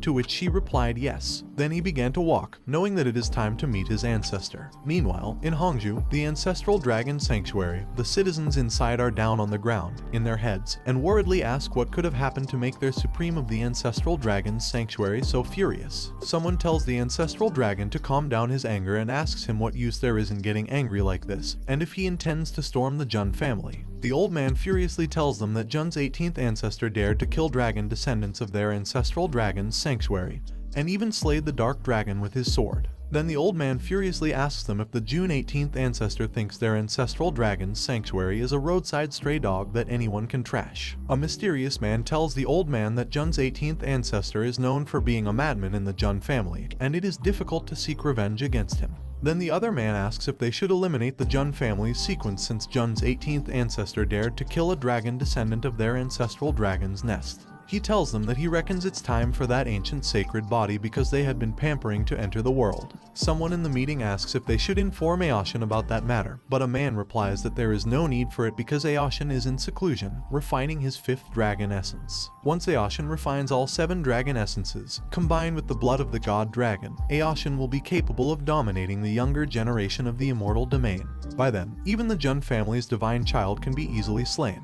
The old man furiously agrees, telling everyone that the Jun family must pay for their blood debt. Meanwhile, at the carriage in the sky, Fu asks Xingyan how he feels. Xingyan replies that the Jun family's divine child possesses 2 extraordinary constitutions, the primordial sacred body, and the supreme bone. Also, Xiaoyao's cultivation is far superior to his, yet Xiaoyao doesn't act arrogantly and even treats him with respect, making him realize that he is truly a loser. Fu wonders if Xingyan's Dao heart has been shaken, but then Xingyan tells him that he has no intention of giving up. He may not have the qualifications to be a stumbling block on Xiaoyao's path to becoming an emperor, but there are some things he must strive for on his own. Fu smiles and tells him that it is good that he thinks that way. The next morning, in the Jun family's ancestral grounds, he respectfully bowed to his ancestral master and asked the June 18th ancestral if he had called him. The old man told him that it was very well because he had an imposing presence, truly befitting an emperor, and that he had a question for him. Then the old man asked him what he would do if, in the future, he were to become the emperor. He replied that if he were to become the emperor in the future, he would undoubtedly reign over an era and suppress all enemies in the world,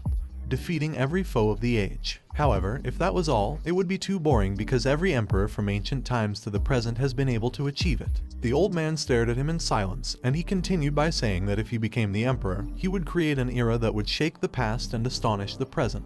It would be a new era beyond everyone's imagination, thinking of it as an era with smartphones, internet connections, and steel coursing through the land, where even ordinary people could touch the stars. The old man told him that it was interesting. Then, the old man jumped toward him and asked him if he would like to learn the Immortal Slayer sword technique, but he just asked the old man back if it was the sword technique he used to slay the Supreme Shadow Dragon with a single stroke. The old man laughingly told him that the sword is the sovereign of 100 weapons, and the sword techniques in the immortal domain are as numerous as the vast sea. Also, among the peak techniques, they are collectively known as the 5 great divine techniques, and the Immortal Slayer sword technique of his Jun family is one of those 5 great divine techniques. He was surprised that it was one of the 5 great divine techniques, and the old man told him that unfortunately, the might of the Immortal Slayer sword technique is as formidable as its difficulty. Hence, its supreme art is not open to ordinary clan members to avoid them squandering decades of their lives without reaching the threshold. Then the old man told him that now that he was about to venture out into the world,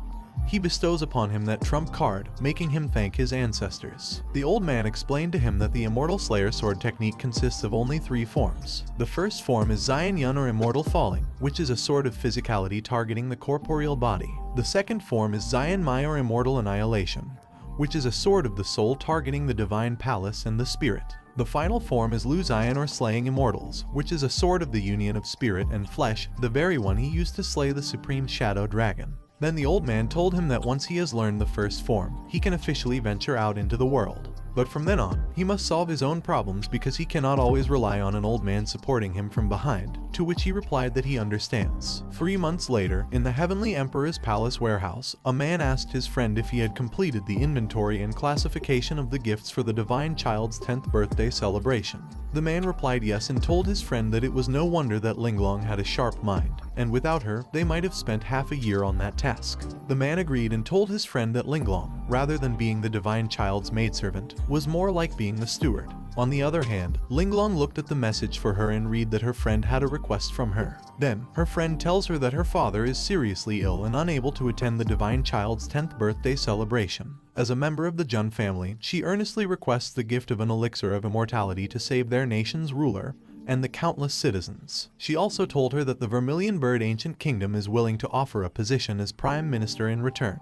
Linglong realized that the scroll wasn't addressed to Xiaoyao but to her. Suddenly, the ground shook uncontrollably, making her surprised. She immediately looked outside and saw a strong power in the direction of the Jun family's ancestral grounds. Then, she looked closely at the strong bright light and wondered if it was Xiaoyao. The others saw the strong light in the sky too, and Tian was shocked, knowing that it was the sword art of slaughtering immortals, making him ask if it was the 18th ancestor's work. The other old man replied no and told Tian that though the sword energy was formidable, it hadn't reached the level of the 18th ancestors, so it was definitely Xiaoyao. Then the other old man couldn't believe that only 3 months had passed, yet Xiaoyao had already learned the sword art of slaughtering immortals, making the old man ask what kind of monster Xiaoyao is. Meanwhile, in the ancestral land of the Jun family, the 18th ancestral proudly told him that he was his boy, and he asked the old man if his execution of the immortal's descent style was acceptable. The old man laughingly told him that he remembered that it took him a whole year to comprehend that immortal's descent style, making him awkwardly smile. Then the old man slapped his back and told him that it was time for him to create his era. Later, he raised his hands in the air and smiled, thinking that he could finally leave home and venture into the world, wondering if Linglong had found a suitable place for him.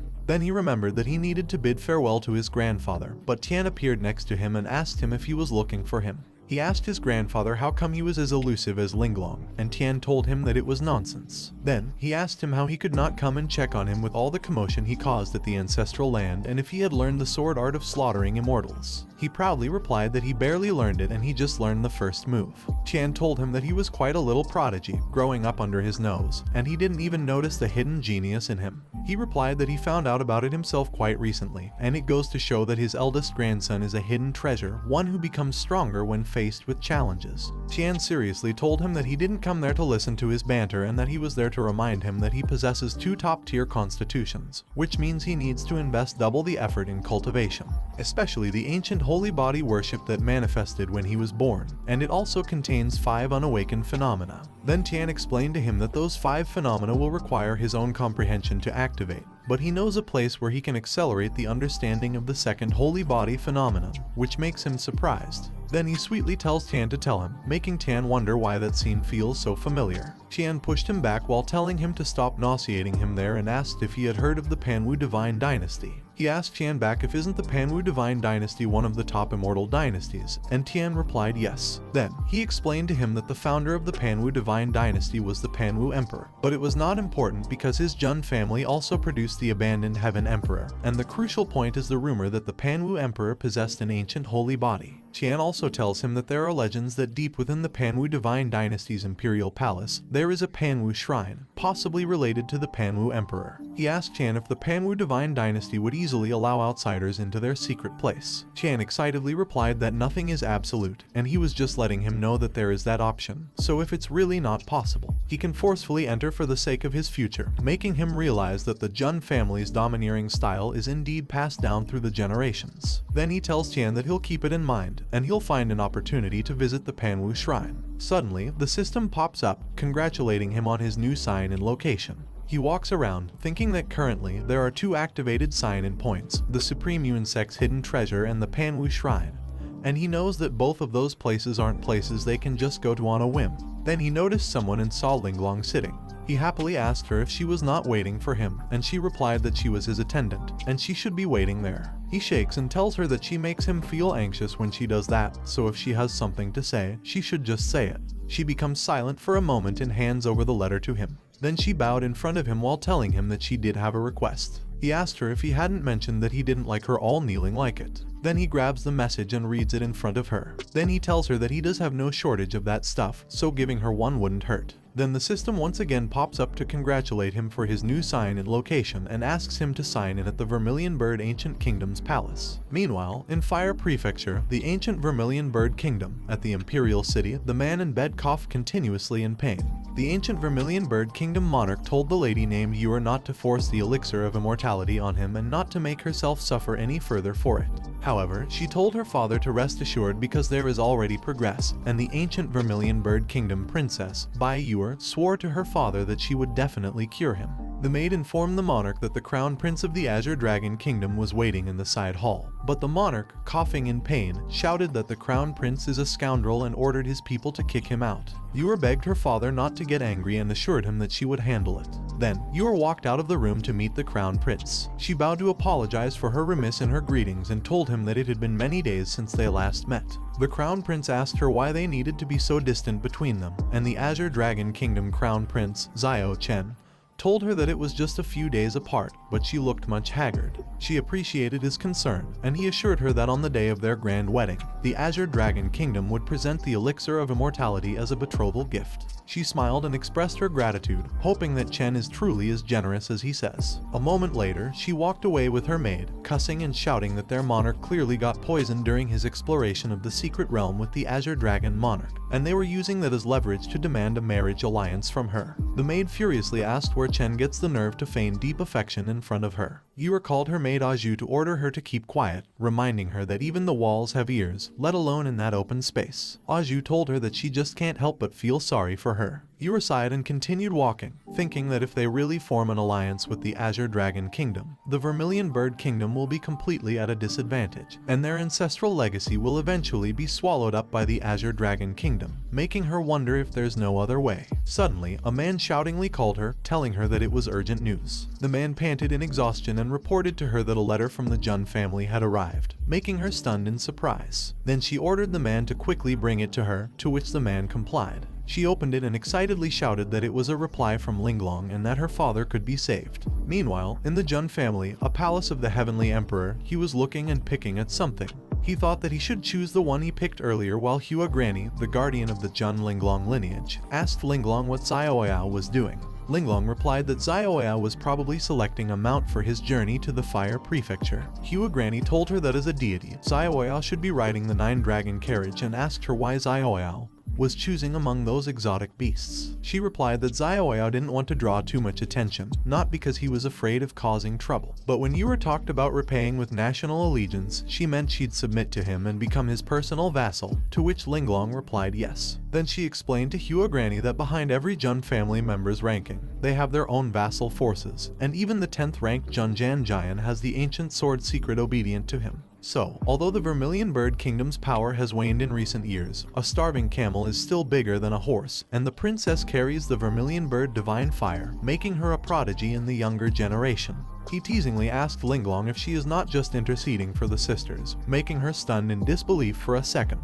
Then she acted while telling him that she would never because she is devoted to him and asked him how could she deceive him for the elixir of immortality for the sake of outsiders. He told her not to act anymore and explained that it was just a joke. Then he seriously told her that he also doesn't want to accept every Tom, Dick, and Harry under his wing, so whether the Vermilion Bird Kingdom deserves that elixir of immortality, He wants to see for himself. She realized that Xiaoyao's actions are always different from ordinary people, so she thinks the future she glimpsed that day is true. But then Xiaoyao excitedly called her and showed her the lamb while telling her that they should ride it to the fire prefecture because it was a first-class divine beast. The lamb spits out, making her stunned in disbelief, and she tells him that she refuses.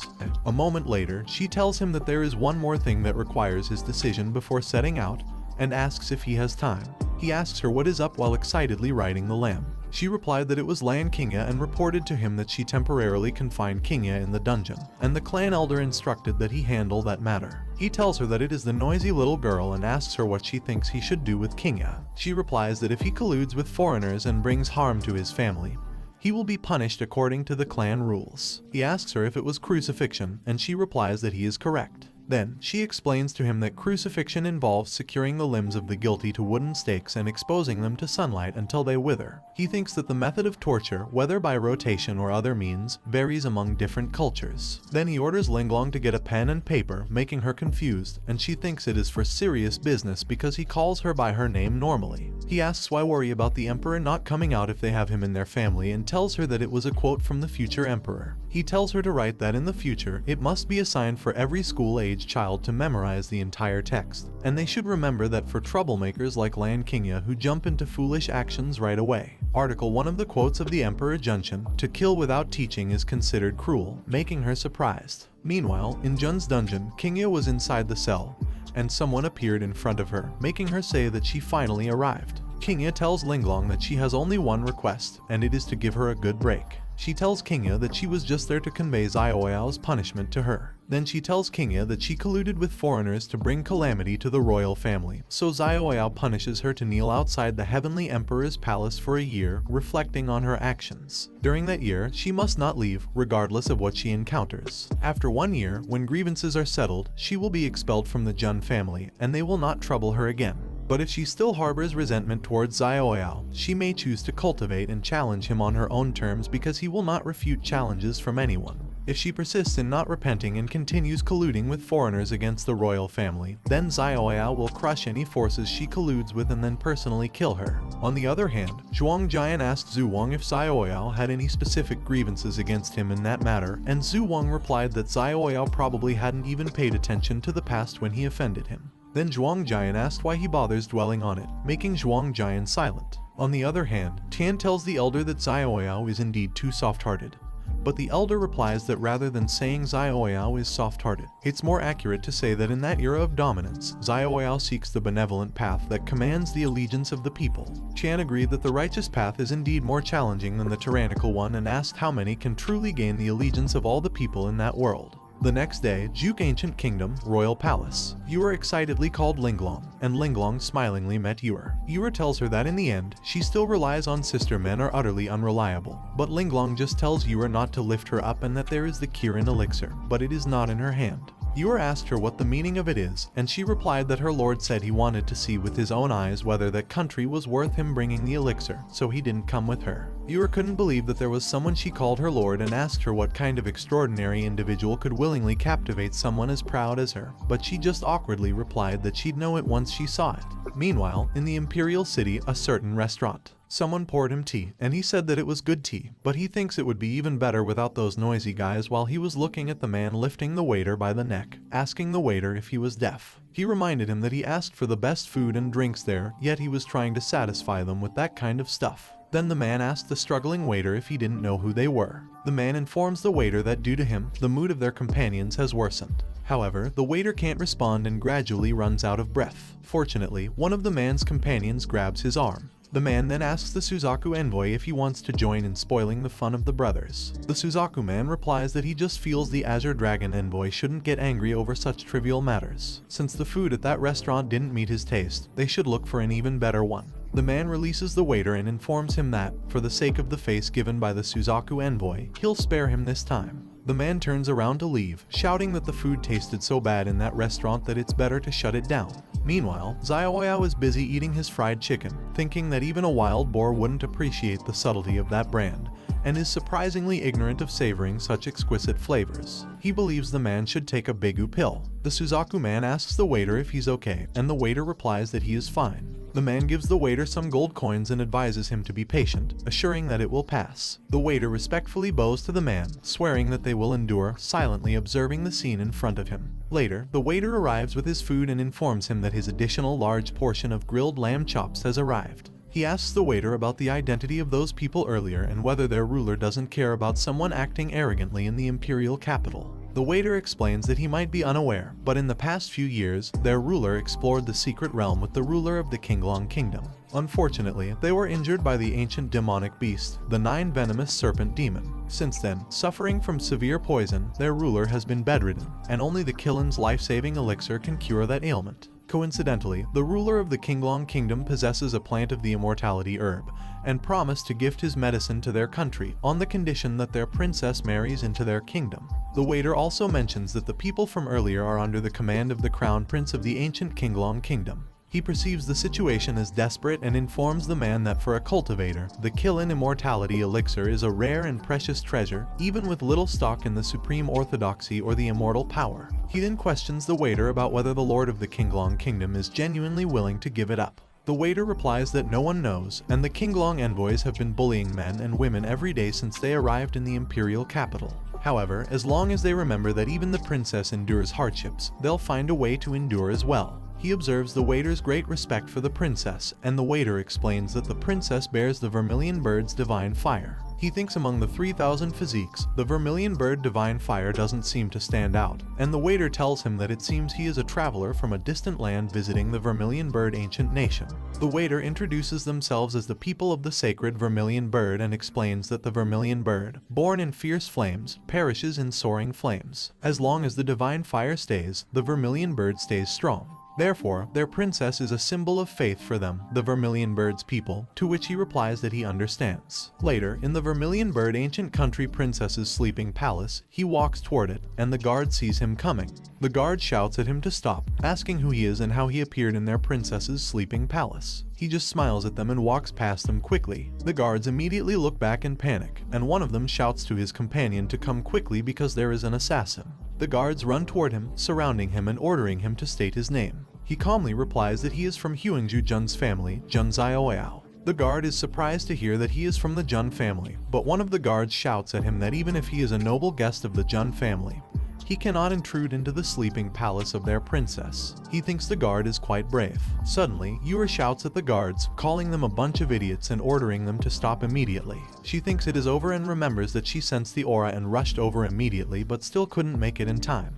Yura also recalls Linglong telling her in advance that although her young master Zioao is young, his temperament is peculiar. Many times, she can't even understand what he is thinking, so she shouldn't have any wishful thinking because Zioao won't think highly of her just because she is her friend. Also, she shouldn't expect her to plead for her because if she speaks up, it will only increase his dislike for her. If she wants to obtain the elixir of immortality from Zioao's hand, she'll have to strive for it on her own. Yura thinks she messed it up and wonders what she can do to salvage the current situation.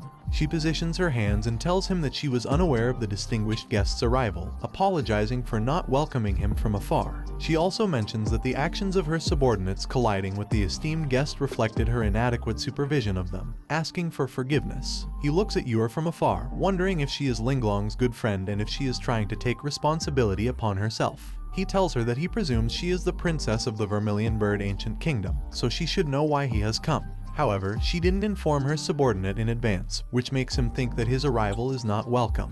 He turns around to walk away while apologizing for his abruptness and telling her that he'll take his leave now. Suddenly, Yura kneels on the ground, bowing her head in the ground while begging him to stay and telling him to allow her to accept the punishment if she offended him. Then she raises her bleeding head and tells him that she only asks for a chance. He looks back and uses his power to lift her up, telling her that it's unseemly for a nation's royal women to kneel before a foreigner. Yura can't believe that he could make an object fly from a long distance. He snaps his fingers, and Linglong quickly arrives next to him while he's busy telling Yura that he'll give her a chance. Linglong promptly grabs him a chair, table, and tea. Then he sits on the chair and asks Yura how she would convince him to stay. She looks at him worriedly and tells him that the province of Huizhou spans 3,000 miles with vast land and abundant resources, extending far and wide. all part of the ancient territory of the Vermilion Bird. If he is willing to grant a life-saving elixir, just one plant could save the life of the nation's lord and the billions of people within those territories, including royal family members. All can be driven by him, before the saddle or behind the horse, willing to die 1,000 deaths without hesitation. He sighed and told her that she seemed to have made a mistake. He corrected her by mentioning that the land where the main family is stationed in Huangju is more than 100 times larger than Huizhou. Furthermore, the surrounding areas of Huangju, Daizhou, are also under the control of the Jun family. Then he asked her why he would need her little Huizhou to be under his command. Yura squeezed her arm using her hand and told him that she was willing to serve him, to be a servant for a lifetime, only hoping for his favor and the gift of medicine. The guards shouted at her that she must not do it, but he just laughed and pointed to Linglong, asking Yura if she had seen that girl. He told her that it is Jun Linglong, who has been in the world for 23 years, an expert in serving teas, pouring water, washing clothes, folding quilts, adept at murder, arson, plotting for wealth, and taking lives in every way. He also told Yura that Linglong is his maid and asked her if she thinks she can replace Linglong, to which Yura replied that it must be impossible. He shouted in reply that it was right, and young girls shouldn't think that they could get benefits just by selling their bodies. Then he calmly told Yura that he'll give her some clear directions because he is not some devil, and it seems that the citizens of that country greatly respect her. However, he is not sure if she deserves their respect. He also told her that it is said that the people are the foundation of the nation, and the stability of the foundation ensures the peace of the nation. If her Vermilion royal family cannot even protect its own citizens, it would be considered worthless. Then he asked her why he should waste the valuable elixir of immortality on her. He stood up to walk away while telling Yura that he would leave that country in 3 days. Before that time, if she still could not change his mind, it would only mean that the ruler of the Vermilion Kingdom and the elixir of immortality in his hands are destined to part ways, leaving Yura silent while looking at him walking away. On the other hand, he was walking with Linglong, but he was sweating when he peeked at her and saw her furiously glaring at him. He asked her if she was blaming him for embarrassing her little sister, but she replied no and told him that she didn't kill anyone or set fire to anything. She hasn't schemed for wealth at the cost of lives either, making him sweat more and apologize to her. Meanwhile, inside the kingdom, Yura tells her father that she wants to do something, but she doesn't know if it's the right thing. Acting recklessly might bring the ancient nation of the Vermilion Bird country to the brink of destruction. The monarch reassures her that if she truly wants to do it, she should go ahead because he trusts her. As long as the divine flame endures, the Vermilion Bird shall not perish. The next day, he was on the balcony playing an instrument when Linglong asked him if he could also play the piano. He replied that he couldn't, mentioning that he understood some basic musical notation, but was not proficient. Then the system pops up in front of him, congratulating him for receiving the 4-star award. The ancient holy soldier of the Tang dynasty, Fengeming Kishan, for successfully signing to the Vermilion Bird Ancient Palace. He tells her it's okay, he'll figure it out, but if she has time, she should teach him. She asks him why he's suddenly interested in playing the piano, and he replies that it's for using cheat codes to breeze through a game.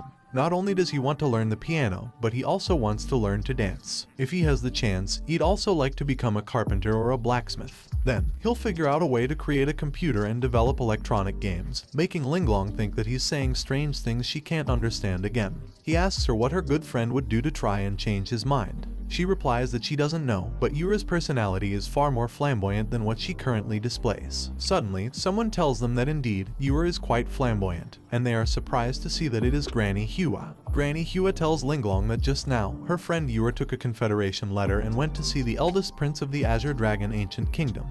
He excitedly asks what kind of broken engagement plot it was and tells them that they should go and watch the show. Meanwhile, in the other guest house, Chen asks Yura what she means by it, telling her that her joke isn't funny at all. She replies that in simple terms, the Vermilion Bird Ancient Nation is officially ending its marriage alliance with the Azure Dragon Ancient Nation from today onwards. She is aware that the Vermilion Bird Ancient Nation has been busy with state affairs lately, so she requested him to return immediately. She also tells Chen that in the future, she will personally visit the Azure Dragon Ancient Nation to apologize. Chen furiously asks her if she is humiliating him, but she firmly replies that it is he who is humiliating her, insulting the entire Vermilion Bird Ancient Nation. Then she reminds him that they claimed the elixir of immortality as the betrothal gift for the marriage alliance, yet the wedding is set 3 years later, which his father can't hold on, and his subordinates daily humiliate the citizens of the Vermilion Bird in the Imperial City, but he never intervened. Then she angrily squeezes the paper in her hand while asking Chen if he is trying to test her limits. She throws the paper on Chen's face and tells him that it is her bottom line.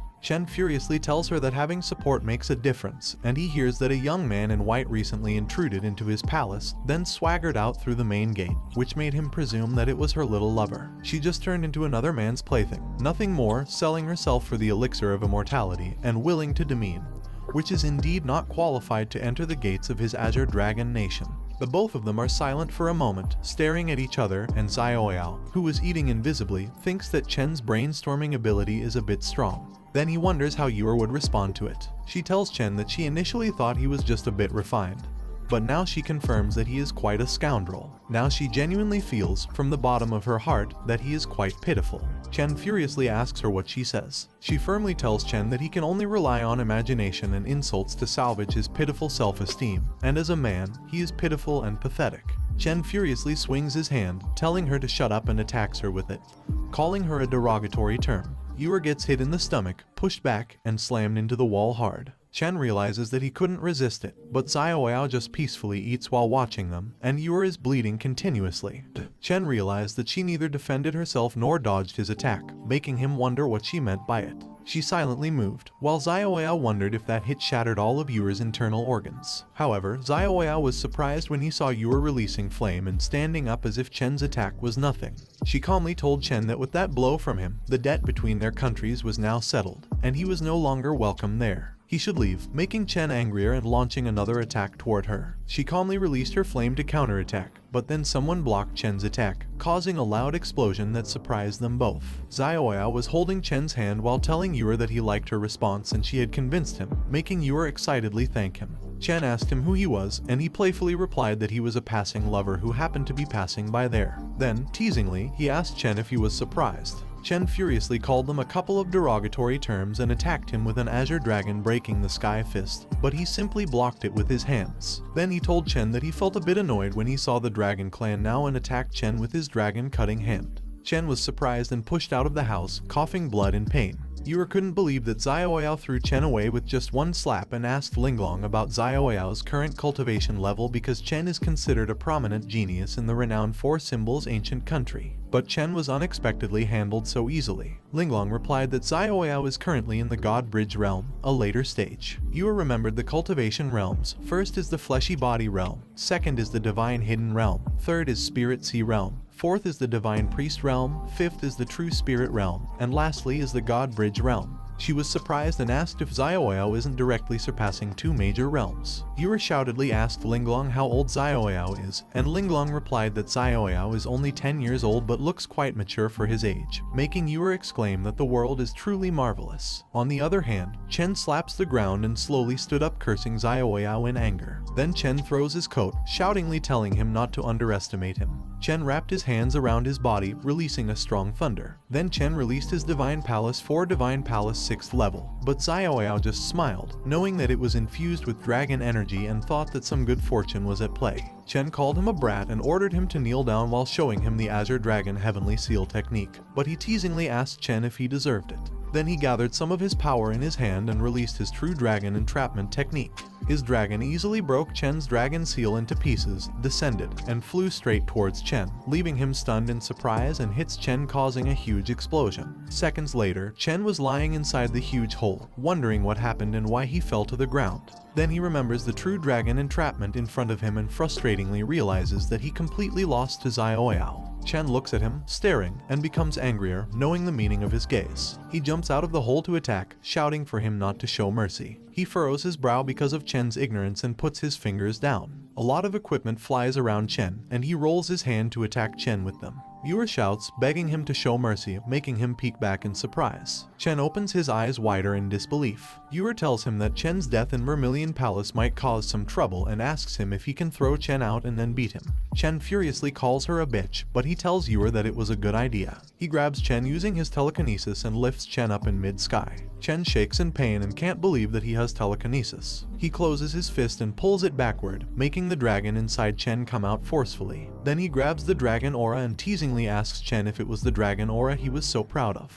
Chen shouts, telling him to give it back to him, but he angrily tells Chen that he is too noisy and squeezes his palm, making Chen get electrocuted because of his thunder. He tells Chen that the Jun family in Huanju is free and easy, so he should remember that name because he can come to seek revenge anytime. Then he throws Chen away, telling him him to fuck off. On the other hand, in some parts of the Vermilion Bird Kingdom, people are busy walking around when suddenly Chen appears out of nowhere and slams on the ground hard. The people look at Chen, first worriedly asking who that man is who got beaten badly. When someone notices that it is the eldest prince of the Qinglong ancient kingdom, they laugh while shouting that it serves Chen right and Chen probably got beaten by their princess. On the other hand, Yue gets flustered, but he tells Yue not to worry because he didn't kill Chen, he just disabled Chen's meridians. He also tells Yue that Chen still has some opportunities ahead of him, so Chen will likely rise again sooner or later. Then he looks at Chen's dragon aura in his hand and throws it toward Yue, making her ask him what it is. He replies that it was the green dragon governing wood, and while she mastered fire, using wood to generate fire, that dragon energy should help her break through to the true spirit realm. She thanks him, but he tells her to hold off on the thanks for now because she should take him to meet her father, making her excitedly smile at him. Then she immediately walks ahead and tells him to come that way. Meanwhile, inside the kingdom, the man checks the pulse of the monarch and sadly tells the old man next to him that it has worsened again.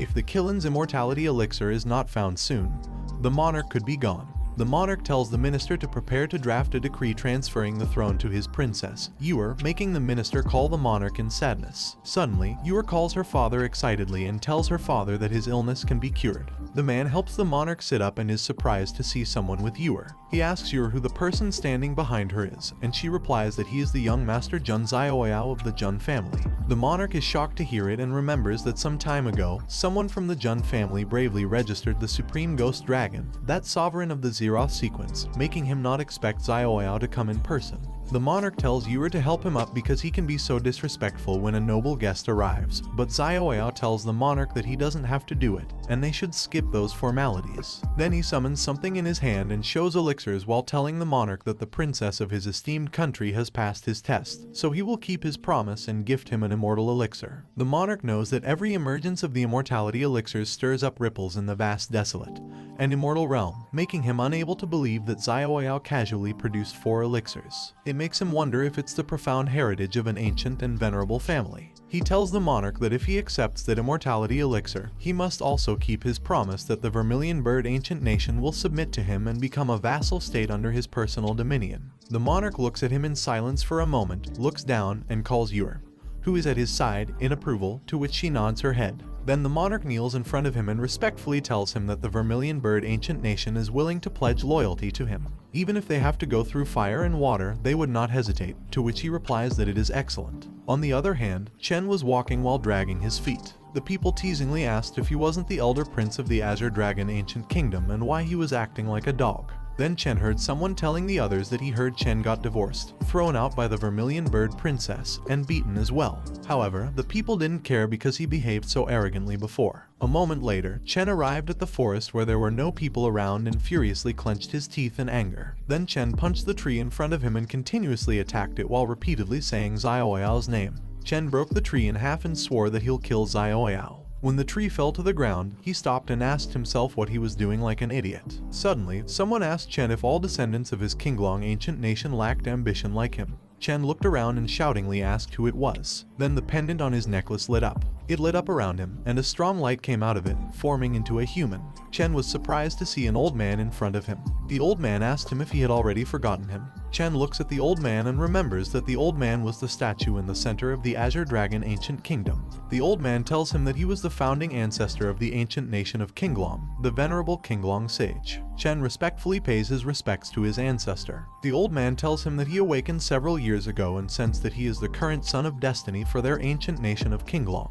He has infused a considerable amount of dragon energy into his body, but unexpectedly, he ended up making a wedding gown for someone else. Chen shouts at the old man, telling him that with just half a step, he could enter the realm of the Quasi-Supreme, and he asks the old man why didn't he just take action to kill Zioyao. The old man replies that he was bewildered, and his current strength was a mere fraction of what it used to be. Then the old man asks him if he knows who Zioyao is. In response, Chen asks the old man if Zioyao isn't just a descendant of the Huangju Jun family. The old man tells Chen that he has been talented since childhood, yet he is trapped in the limitations of the present, and the news hasn't reached the spiritual consciousness residing in his ring. Then the old man explains to him that Zioyao is the divine son of the Jun family, a Zeroth in the lineage. Just recently, the ancestor of the Jun family personally killed a peer, the Supreme Phantom Dragon, who was on par with him. Also, the Jun family has produced madmen for generations, So if he makes a move against Xiaoyao in half a day, the ancient nation of Qinglong will be razed to the ground by the Jun family. Angry, Chen asks the old man if it means he'll never be able to seek revenge and settle that grudge in his lifetime. The old man tells him not to despair because he is the son of destiny for their nation, and he will not allow him to end in such a bleak manner. The old man also tells him that although his meridians are crippled, fortune and misfortune are intertwined for him.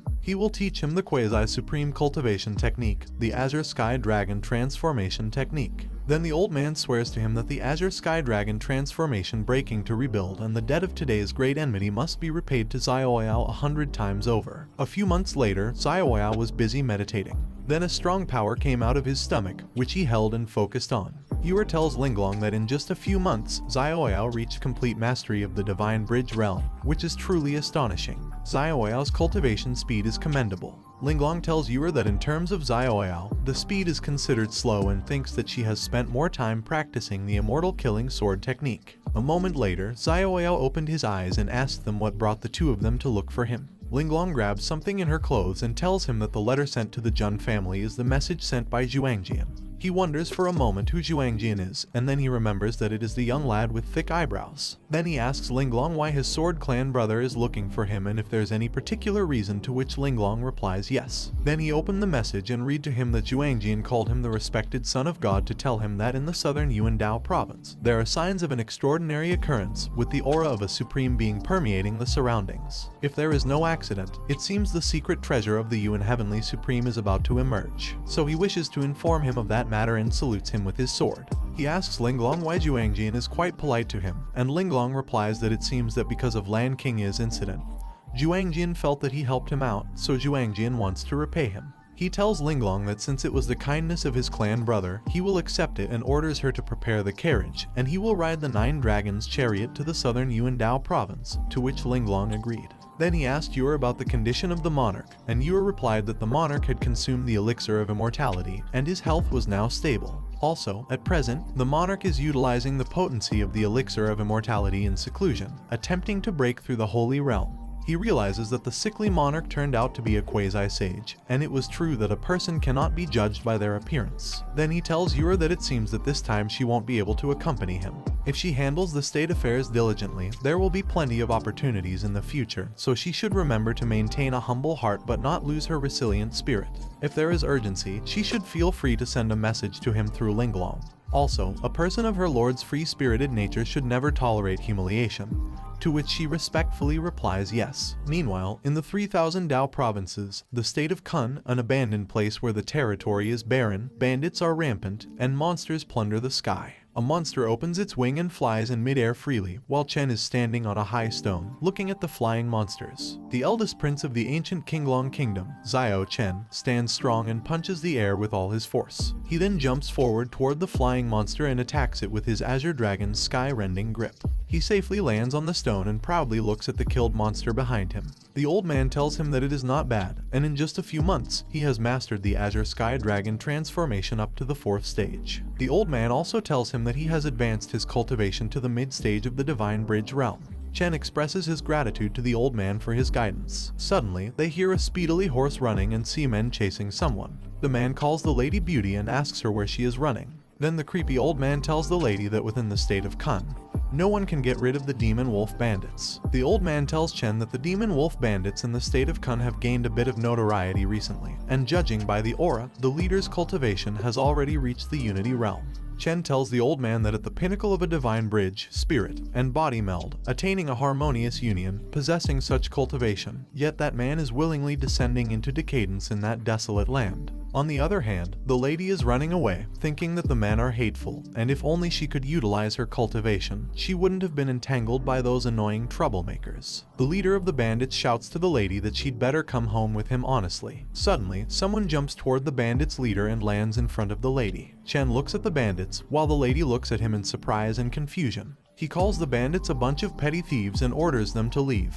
But the bandits' leader asks where that brat came from and how dare he meddle in the affairs of his demon wolf bandits. Chen orders them to roll, but the leader still calls him a brat. Then his fist speedily appears on the bandits' leader's face, and he punches the man hard, making him fall off his horse and slam on the ground hard. The members open their mouths at the same time in surprise and ask him how dare he attack their boss. Then the men run toward them with their horses, shouting at him to go to hell, but he frowningly glares at them and speedily swings his sharp claws at them. The men, one by one, are thrown to the ground, and in just a second, the bandits are defeated. He looks back and asks the lady if she is okay, but the lady just asks him back who he is. Well guys, that's the end of the video. If you like this video, comment part 3 in the comments section. Also subscribe to the channel, hit the bell and like the video. Thank you for watching and see you next time again.